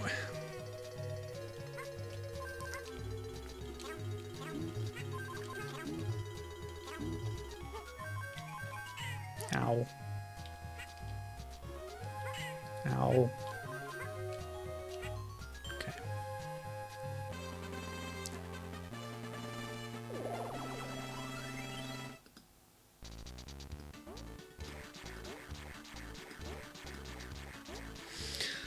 Okay.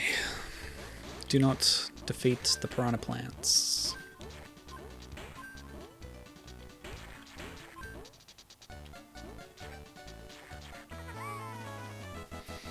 Yeah, I feel like if you really want to get to know Australia, you have to go to the more rural places as well. See the land, see the country. Have I been to the US? Yes, but not for a long time. My family traveled a lot when I was a child, so we went on trips to a lot of different places. I'll tell you a bit more in a minute, but we're about to meet the Spirit of Fright, a spooky mummy person. Oh no! Yes, I'd love to know more. They love scary things. Okay. Yeah, how do I get past 10 happiness medals? I put a spooky thing on the screen and get 60 points. Coins. Oh, okay. So the spooky thing is an auto-scrolling death plane that's coming up on me and going to destroy me. Also bats, because there's bats down at the bottom on my HUD down there. I just realized I could make Yoshi do a little noise by pressing down. So yeah, we did a couple of trips to the US. In fact, we did that thing I just suggested, which was renting a vehicle that we could live in and drive around to all sorts of different places. So I remember going to New Orleans, going to Disney World in Florida. Whoa boy. We didn't go up to New York or anything.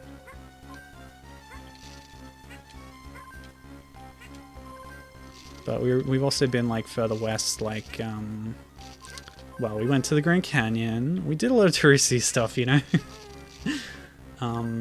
Las Vegas, we've been there.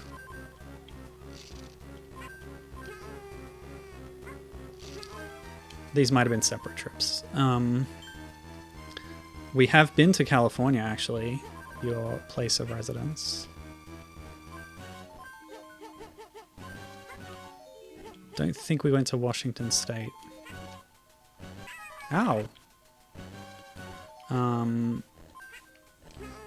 While we were in California, we went to LA and visited the La Brea tar pits, and then, like, we either neglected to lock our rental car for some reason, or somebody broke in and stole all our electronics, and that's how I lost my original Game Boy Advance, on topic to this stream, including a bunch of games and a laptop and all sorts of stuff. So that was fun, but then insurance paid for a whole bunch of new games, so they, you know, it kind of worked out. Where else did we go? We'd been to Canada, which was, you know, I just remember a lot of snow and going on hikes, seeing wildlife and stuff.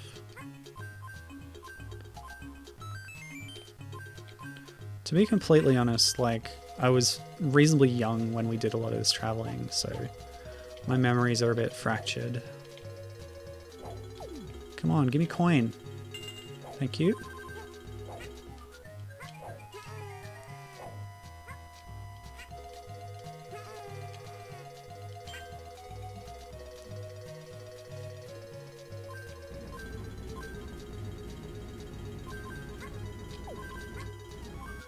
No, stop killing the ravens. They're an endangered species. Ass on Fire says, if I go to Australia, will people know that I'm American? Or will they think that I'm one of you guys? Oh, they'll know. we will know. Americans speak really loudly. Sorry, that's rude of me to say. But, like, it's definitely a voice difference that... Yeah. Yeah, we know. Sorry, I shouldn't have said that. That you speak loudly. It's just, you know... different cultural norms. Also, if you try to tip anyone, they will know. We have much, much less of a tipping culture here.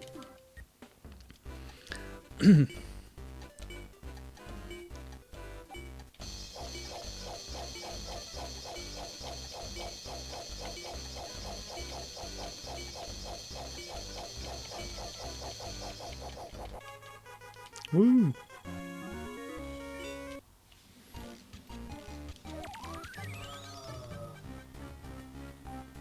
Also, if you try to ascertain the temperature in some kind of system that's not Celsius, people will know. That's not a big deal.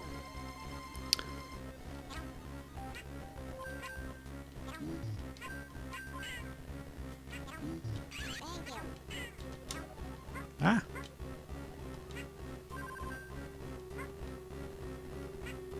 I should say, people will know, but it's not like it's a big deal and they will treat you badly because of it.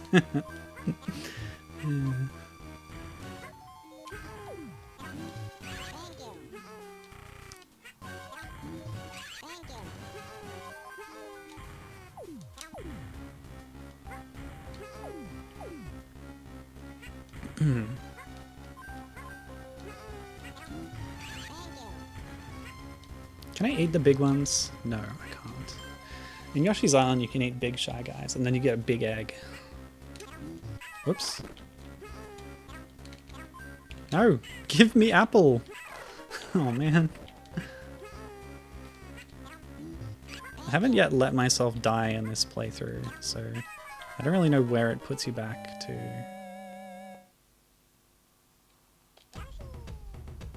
See, I've never seen that screen yet. Oh, you get put back on the same screen. That's nice. Cool, cool, cool. Not really a big deal then.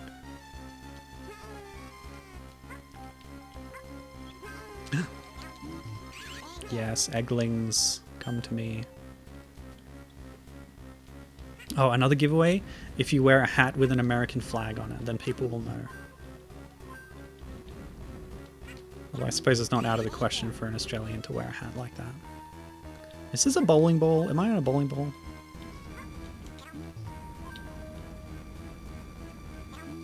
It's got 3 holes. It's very big though. Whoever bowled with this must have exceptionally large hands. Are there giants in the Mario universe? I guess there's just like huge enemies sometimes. Do any of them have fingers? Fingers. Because, like, you meet King Goomba, but Goombas don't have hands. He's very large, but no fingers. How do you guys pay? Because we pay with dollars. Well, there's the thing. We also pay with dollars. They're just a different kind of dollars. They're Australian dollars. Which are on plastic money, which is all kinds of cool colors. Some of our coins are gold. Isn't that awesome? They're not real gold, but... Alright, well, that screen is too hard to clear. Yeah, our exchange rate is about... like 1.5 or something. It fluctuates, obviously.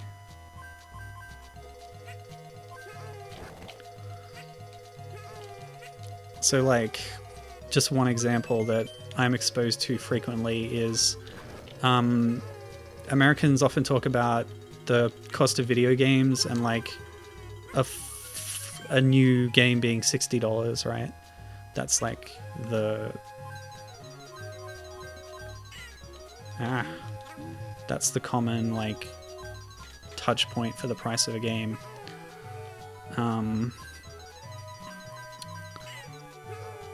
I shouldn't have started this thought because I'm now thinking, how much is a new game over here? I'm not really sure, because that varies too. I would say like $80 or $90, something like that.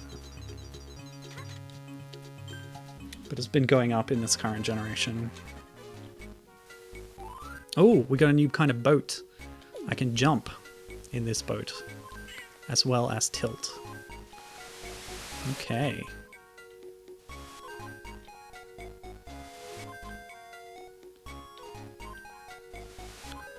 Some people are like, oh, is this new game gonna cost $60? And I'm like, I wish it cost $60. But yeah, we have different dollars. But you will find assistance in any bank or currency exchange place. You know what you can even do when traveling these days, which I've like done in my last couple of trips. I don't travel very much anymore, especially in these unprecedented times. But like the last few times I've traveled to another country, I just have used my normal debit card, and it's like on the fly currency exchange, and my current bank circumstances made that favorable to like getting out traveler's checks or loads of cash at a time, although it was still useful to have cash on me because I traveled to Japan and they're a lot more cash friendly culture over there.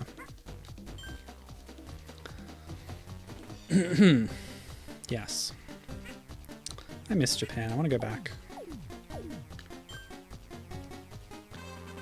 But it has been impossible for a while because of the novel coronavirus. I don't know if you've heard of it. Oh no. Wait. Am I able to do this? Have I skipped too many enemies? Could get a couple more ravens on the screen. Is there one more? Why do I keep bouncing back that way? More raven, please. Oh, I lost it. I think I'm allowed to get past here. Nope, they're making me do it again. Oh no, okay, so I've cleared the level, but I didn't get a happiness medal. But as you see on the right there with Hongo the Book Spirit, I now have 4 and I only need 10 out of 12 levels, so I'm allowed to skip that one. Damn, this game's cool.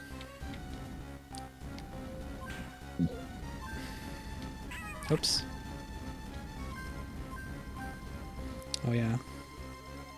I was gonna see if I can check the Japanese name of this game. Oops. Quick. Oh, it only hurts you. It doesn't like automatically kill you. The scary wall. But the spikes do. No. Woof, just made it. Okay.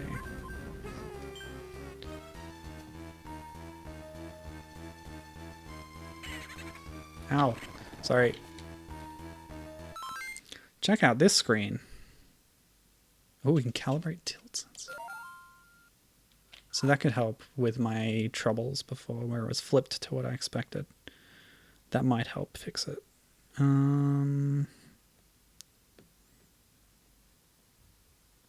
Yeah, okay. In Japanese, the name of this game is Yoshi no Banyu Inryoku, which roughly translates to universal gravitation. So they translated it quite literally for like the European release, which is the one I got.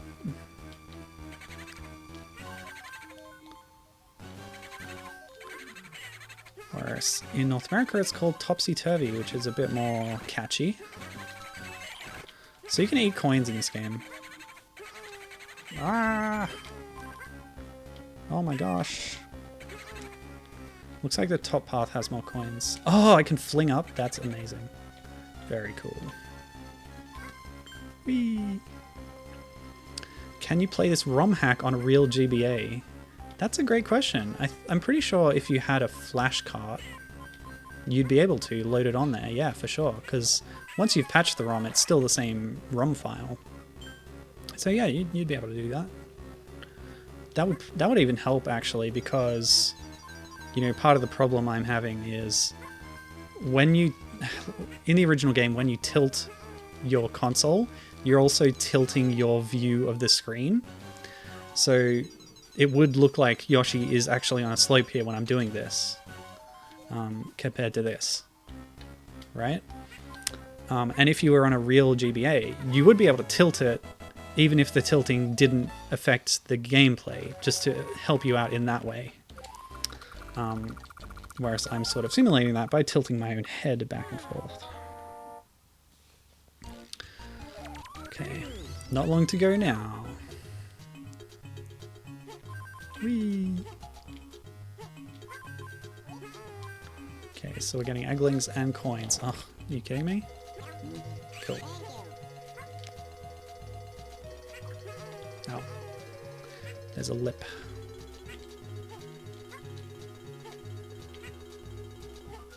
Whee!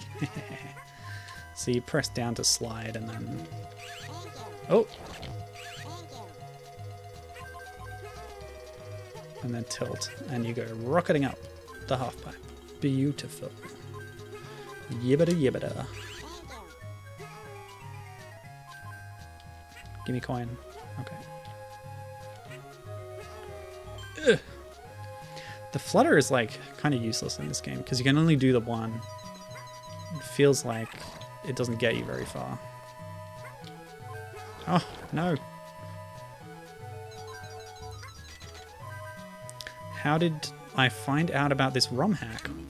Well, that's a good question because I don't remember how I originally got it. It was just on my computer and I applied it for the purposes of this stream because I wanted to revisit this game.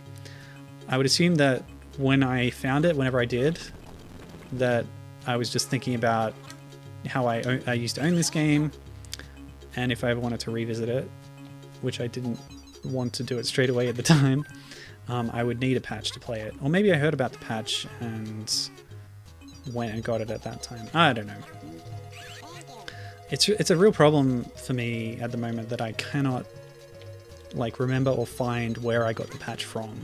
I just happen to have it. So I will, by the time the YouTube archive goes up, try and find this particular patch that I'm playing on.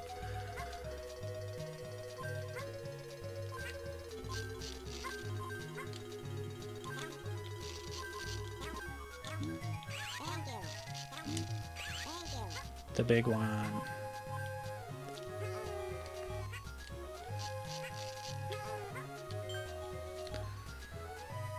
Yeah.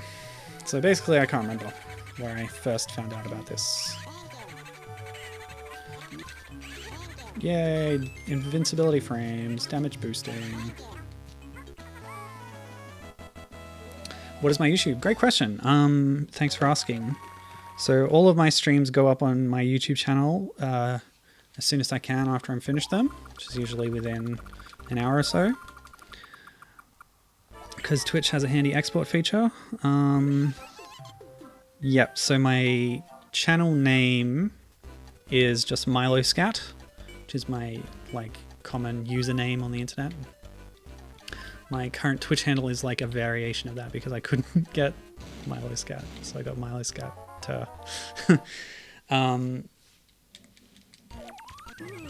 Actually, I think the story with it was that my original idea for my username would be MiloScatter, but then I was like, let's shorten it and make it MiloScat. But by that time, I'd made the Twitch account and I couldn't change it or something. Like, you can't change your username on Twitch unless you're like a hoity-toity big shot.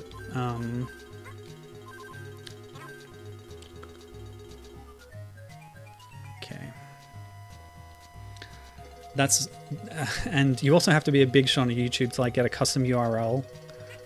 So I can't go like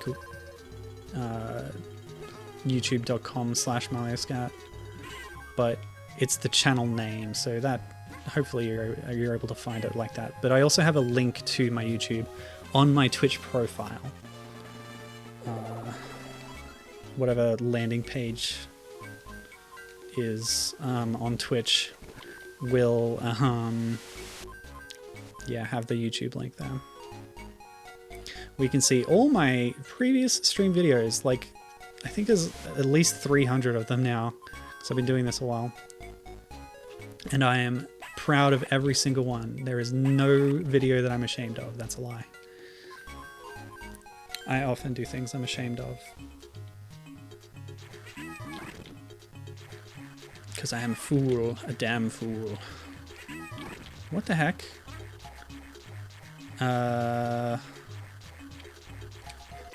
What? I'm not sure how to avoid damage here. Oh, okay. If I jump at an angle like this and then tilt back, that might work. If I jump too high, I'll go directly into the mouth of that thing. The thing is, there's not much of a momentum system to this either. Oh, that works. Okay, yeah. You jump at that angle. See, I should have thought of that. Oh, you were able to change your Twitch name? Okay.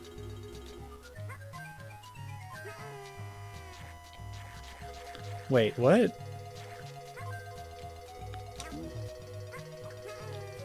Yeah, I should look into that. Changing my username. Oh man, I'm short on coins. Come on, alright. This is like... I need 2 more, are you kidding? Oh, there's some here, great.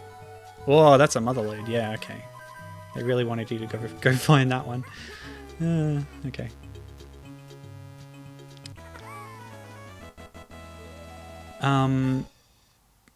Okay, so Asamfire says, in this ROM hack, why I don't see Baby Mario. Alright. This is actually something I didn't talk about before, but that's another key sort of distinction between the Yoshi's Island, the games that take after Yoshi's Island and the ones that take after Yoshi's Story. Baby Mario is not a factor in Yoshi's Story, because it's just about the Yoshis, and the Super Happy Tree and whatever else. And fruit. Lots and lots of fruit. Whoa boy, this is tricky. Oh, okay. Sorry. I don't need coins. I don't know why I'm getting them. Okay, to keep safe I can do this. And this game essentially is kind of a Yoshi Story spin-off. It's not about Baby Mario. He's not involved in these events. To be frank, it's kind of absurd that he gets involved in other events after the events of Yoshi's Island itself, because it seems unlikely. But, oh boy, that's tough. You can't even see those balls unless you're in just the right spot. Yeah, so like Yoshi's Island is you return Baby Mario, and that shouldn't be a problem again, except all the times that it is. In this game, I would say that it follows Yoshi's story. In fact, since Bowser is part of the story, this is actually set in the adult era. So if Mario existed in the world of this game, which, you know, he's off screen somewhere, clearly, he's an adult, he's a grown man at this point. So that's why Baby Mario is not involved here. So part of the thing that Gibbon was even talking about earlier was sort of games in the Yoshi series being stuck in homaging too directly from things that came before, which would include associating Baby Mario too heavily with Yoshi. Like, the Yoshi brand is bigger than just what happened in the Yoshi's Island game, right? So Baby Mario is part of 3 of the Yoshi games, but there's a lot of the series where he's not involved, and it's about Yoshi, and there's other things going on. Like, Baby Mario in Yoshi's Island is part of the plot, but he's also the health system. Like, the number of stars you have tells you how long until he gets taken by the toadies. In Yoshi Story, the health system instead is more traditional. You have a number of hits that you can take before you can't take any more. And that's represented by the flower, and that returns in this game. So without the Baby Mario health system... Wait, how do I get up there? What? Oh, I know. Sorry. I roll this back, and then I can stand on top of it and make this jump. Yeah. Clever. Clever game, not clever me.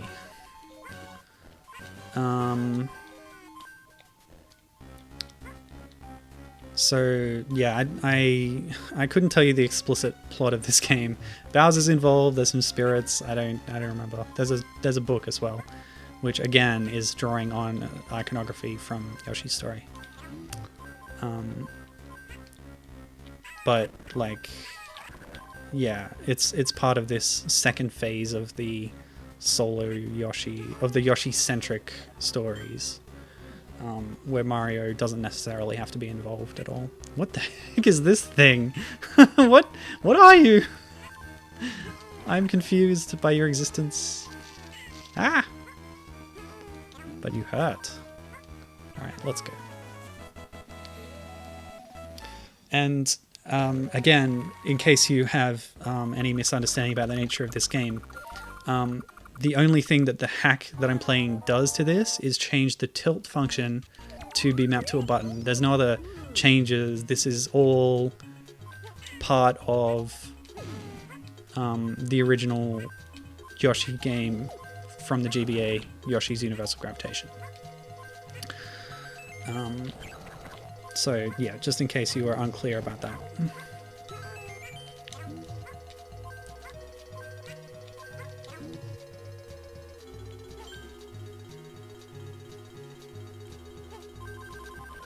Whoop.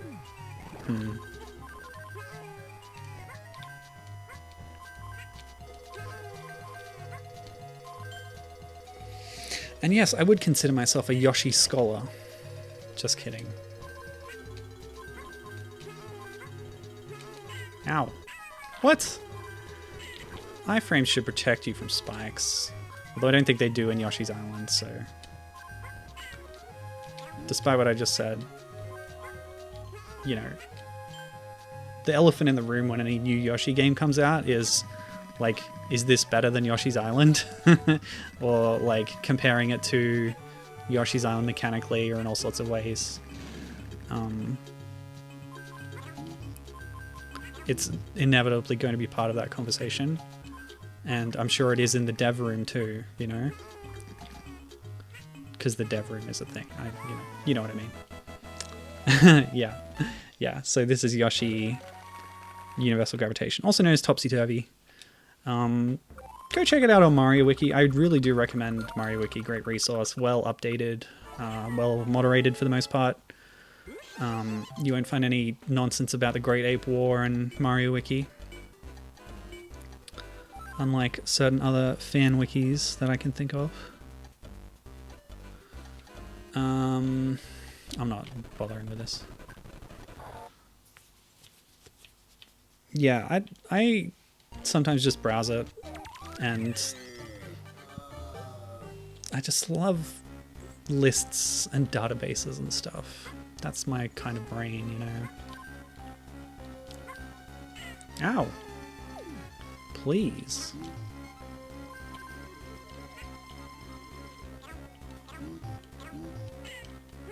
Ugh. Rude Raven.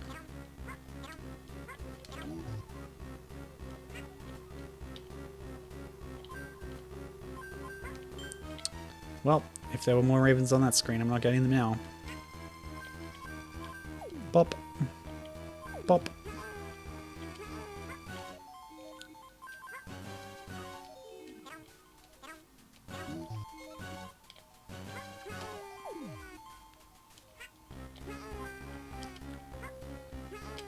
Yeah. These springy platforms are very springy. Okay, cool. 3 more. Do I stream any PS1 games? Great question. I have done before. Disc games are just a little bit trickier to get working than cartridge games, but I do it. I've played plenty of disc games in my time. Oh, and now that my computer has a bigger hard drive, it's a bit easier for me too. Because storing a bunch of disc games can get excessive. Yeah, what's the last PS1 game I played? It'll be in my spreadsheet, but let's see if I can rack my brain for a second. I feel like it might have been a while. Late last year I played a light gun game, although I don't have a light gun. It had controller support as well. And it was called Ghoul Panic, I think. It was sort of a successor to Namco's Point Blank series, but with these cat characters instead. It was very cute. Yeah. What else have I played on PS1 lately? Well, while this bonus game is playing, I'll pull up my spreadsheet. Oh, that was over quick.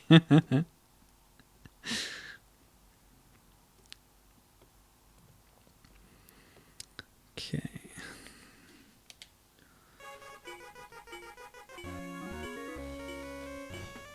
Oh, it was... So when I played Frogger 2 Swampy's Revenge, that was released on the PlayStation, I think, but I actually played the Dreamcast version. PS1. Just checking. Yeah, I haven't played a PS1 game this year. But if I delve into my spreadsheet archive here... Just enjoy this screen for a few more seconds, if you please.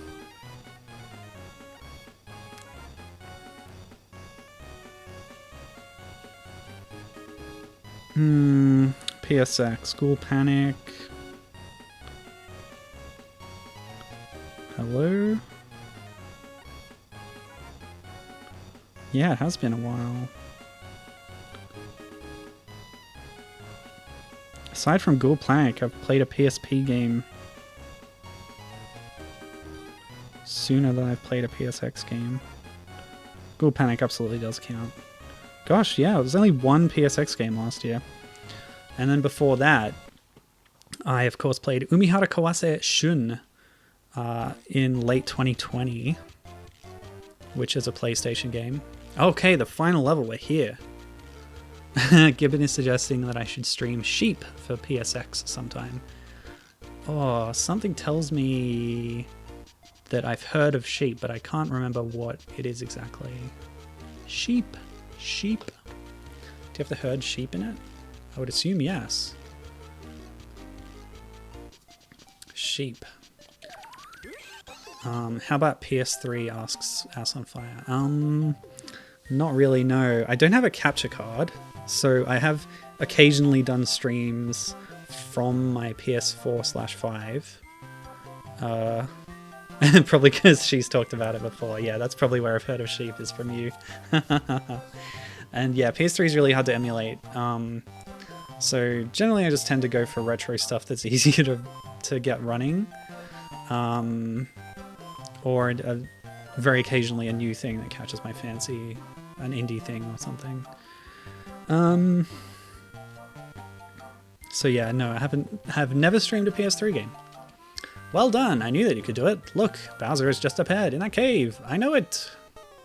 That's the Bowser, people. So this is, I believe, the sprite that gets reused in, whoops. Whoa, that's rough. It gets reused to some extent in Yoshi's Island DS. So this game has sort of that pseudo pre-rendered, like 3D-ish look to the sprites. You can see how shaded Bowser is. There's no outline on him or anything, that kind of thing. This is quite different to the Yoshi's Island style, which they were obviously going for when they made Yoshi's Island DS. So yeah, same developer. So when they came to need a Bowser sprite in Yoshi's Island DS, what they did... Oh, okay. What they did was they took this sprite and they sort of traced over it. Oh, nearly there, surely. Are we done? Oh, phase 2. Okay, and I'm quite badly hurt. come on. Oh boy. Please go away. I got owned. Yeah, so they traced over it. They converted it, you know, somewhat to being a Yoshi's Island style sprite by flattening the shading on it and giving it an outline. But it's the same basic sprite with all the poses and stuff. So I have to wait, and then while he's breathing fire, tilt to avoid the fire while also rolling the bomb towards him. So like that. That's good. That's much better. Oops. Yeah, you'll have to tell me about sheep sometime. Like, you haven't sold me on it yet. You've only told me the title, which, to be fair, is intriguing. But yeah, I'll look up more about it too later. Oh, now you're asking me about PS2 games. Have I played PS2 games? Not often. Probably not at all, actually. I only recently managed to figure out how to properly emulate the PS2. I was using like a really old build of the emulator, and it didn't work very well. So I never considered it viable for playing something on my stream on the PS2 because it wasn't really... I hadn't got in a state where I was comfortable with the emulation of it. Ow, I hit the bomb myself. Need to do this. And then, yeah, ram it into him like that. Then watch out for tap-taps. So I just started emulating the PS2 because I had a copy of Lord of the Rings The Two Towers on Xbox, which was damaged and I couldn't play it, even though I really needed to play it right then, or wanted to at least. So with that, you had to tilt him back. He was bouncing on that post until he fell into the lava. Clever little end to the boss fight there. Very cute. So yeah, me being like confident with emulating PS2 is very recent, so I haven't yet streamed anything from it. But I have used Dolphin to stream games from that generation on GameCube a couple of times, not too often. Alright, what has Bowser got to say? Hey, stop it. What are you doing to the Koopa King? Ook! Ook? Really? Ook? I'll get you for this. I'll remember this day. Curse you, stages. Curse you, Zelda. Curse you, Eggy. And so Yoshi succeeded in locking Bowser away. Eggy was the file name that I gave to my file in Ocarina of Time because I thought it sounded funny. That's the story. And the little spirits thanked him with all their hearts. Even Hongo, the book spirit, was happy. He was extremely grateful for Yoshi's heroism, and he welcomed him with an extravagant meal. But Yoshi was not amused. Excuse me? We are not amused. Oh no, how rude of me. So said the great spirit Hongo. Oh, that's funny, because the whole problem was that Yoshi's Island got trapped in a book or something. That was the plot that I ignored at the start. And they celebrated by like throwing a party, and he was like, but the problem that I actually wanted to solve. But he hurriedly turned Yoshi's Island to normal. This world truly is the best. Oh, look at those cute egglings. They'll forever remember, they will never forget Yoshi's storybook deeds. Hey, where's Hongo? And where did the spirit who loves surprises go? Looks like even the spirit who loves surprises was allowed to return with Hongo. Oh, I was almost convinced that they were going to do a twist there, like a bit like Grabbed by the Ghoulies. Like the guy who was helping you the whole time was actually also the antagonist the whole time. No, Xbox emulation I haven't even touched ever. I have an original Xbox, so I haven't really felt the need to do it too much because, like, I've already played the two best exclusives on the system, right? Jet Set Radio Future and Panzer Dragoon Auto. So, yeah. Thank you for the claps. Yes, that is the end of Yoshi's Universal Gravitation. We finished. I did not expect to play through this whole game, but I decided, what the heck, I'll do it. And I did it. Now I've done it. So this was fun. I had a good time doing it. I hope you had a good time watching too.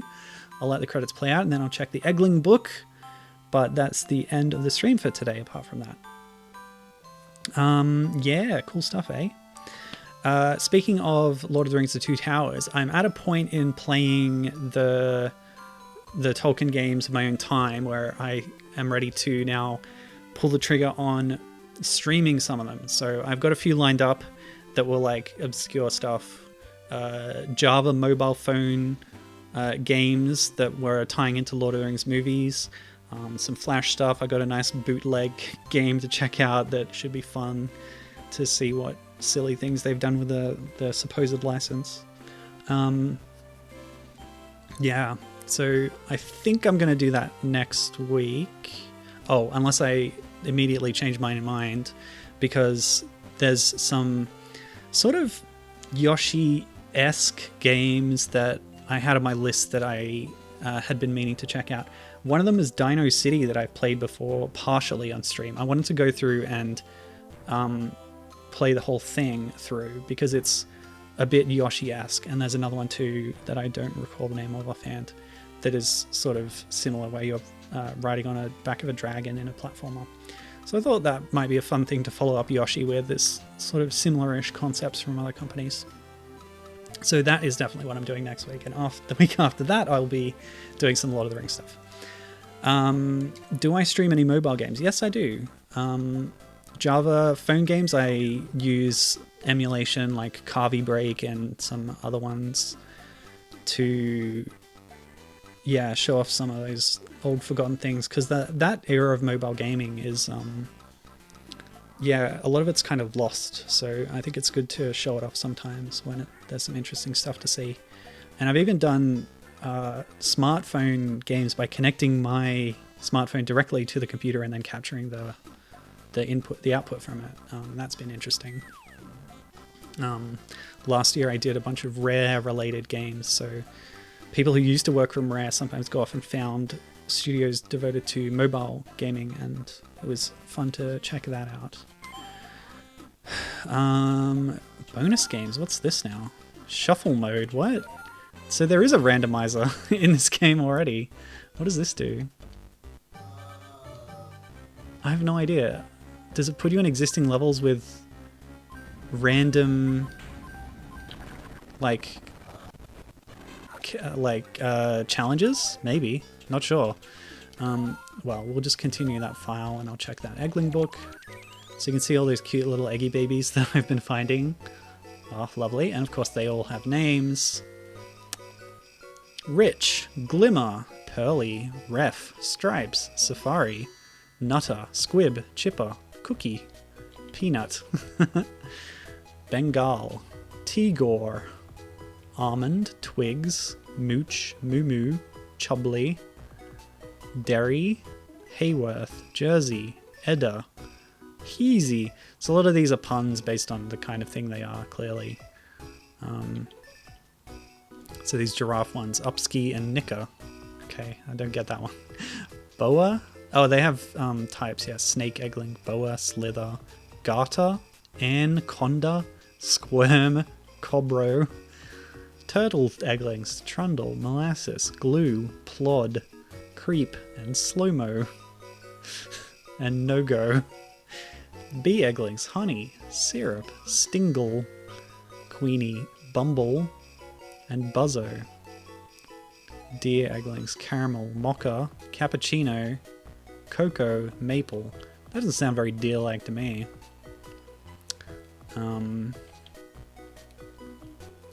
Peace, Hope, Feather, Cuckoo, Wishy, and Wings.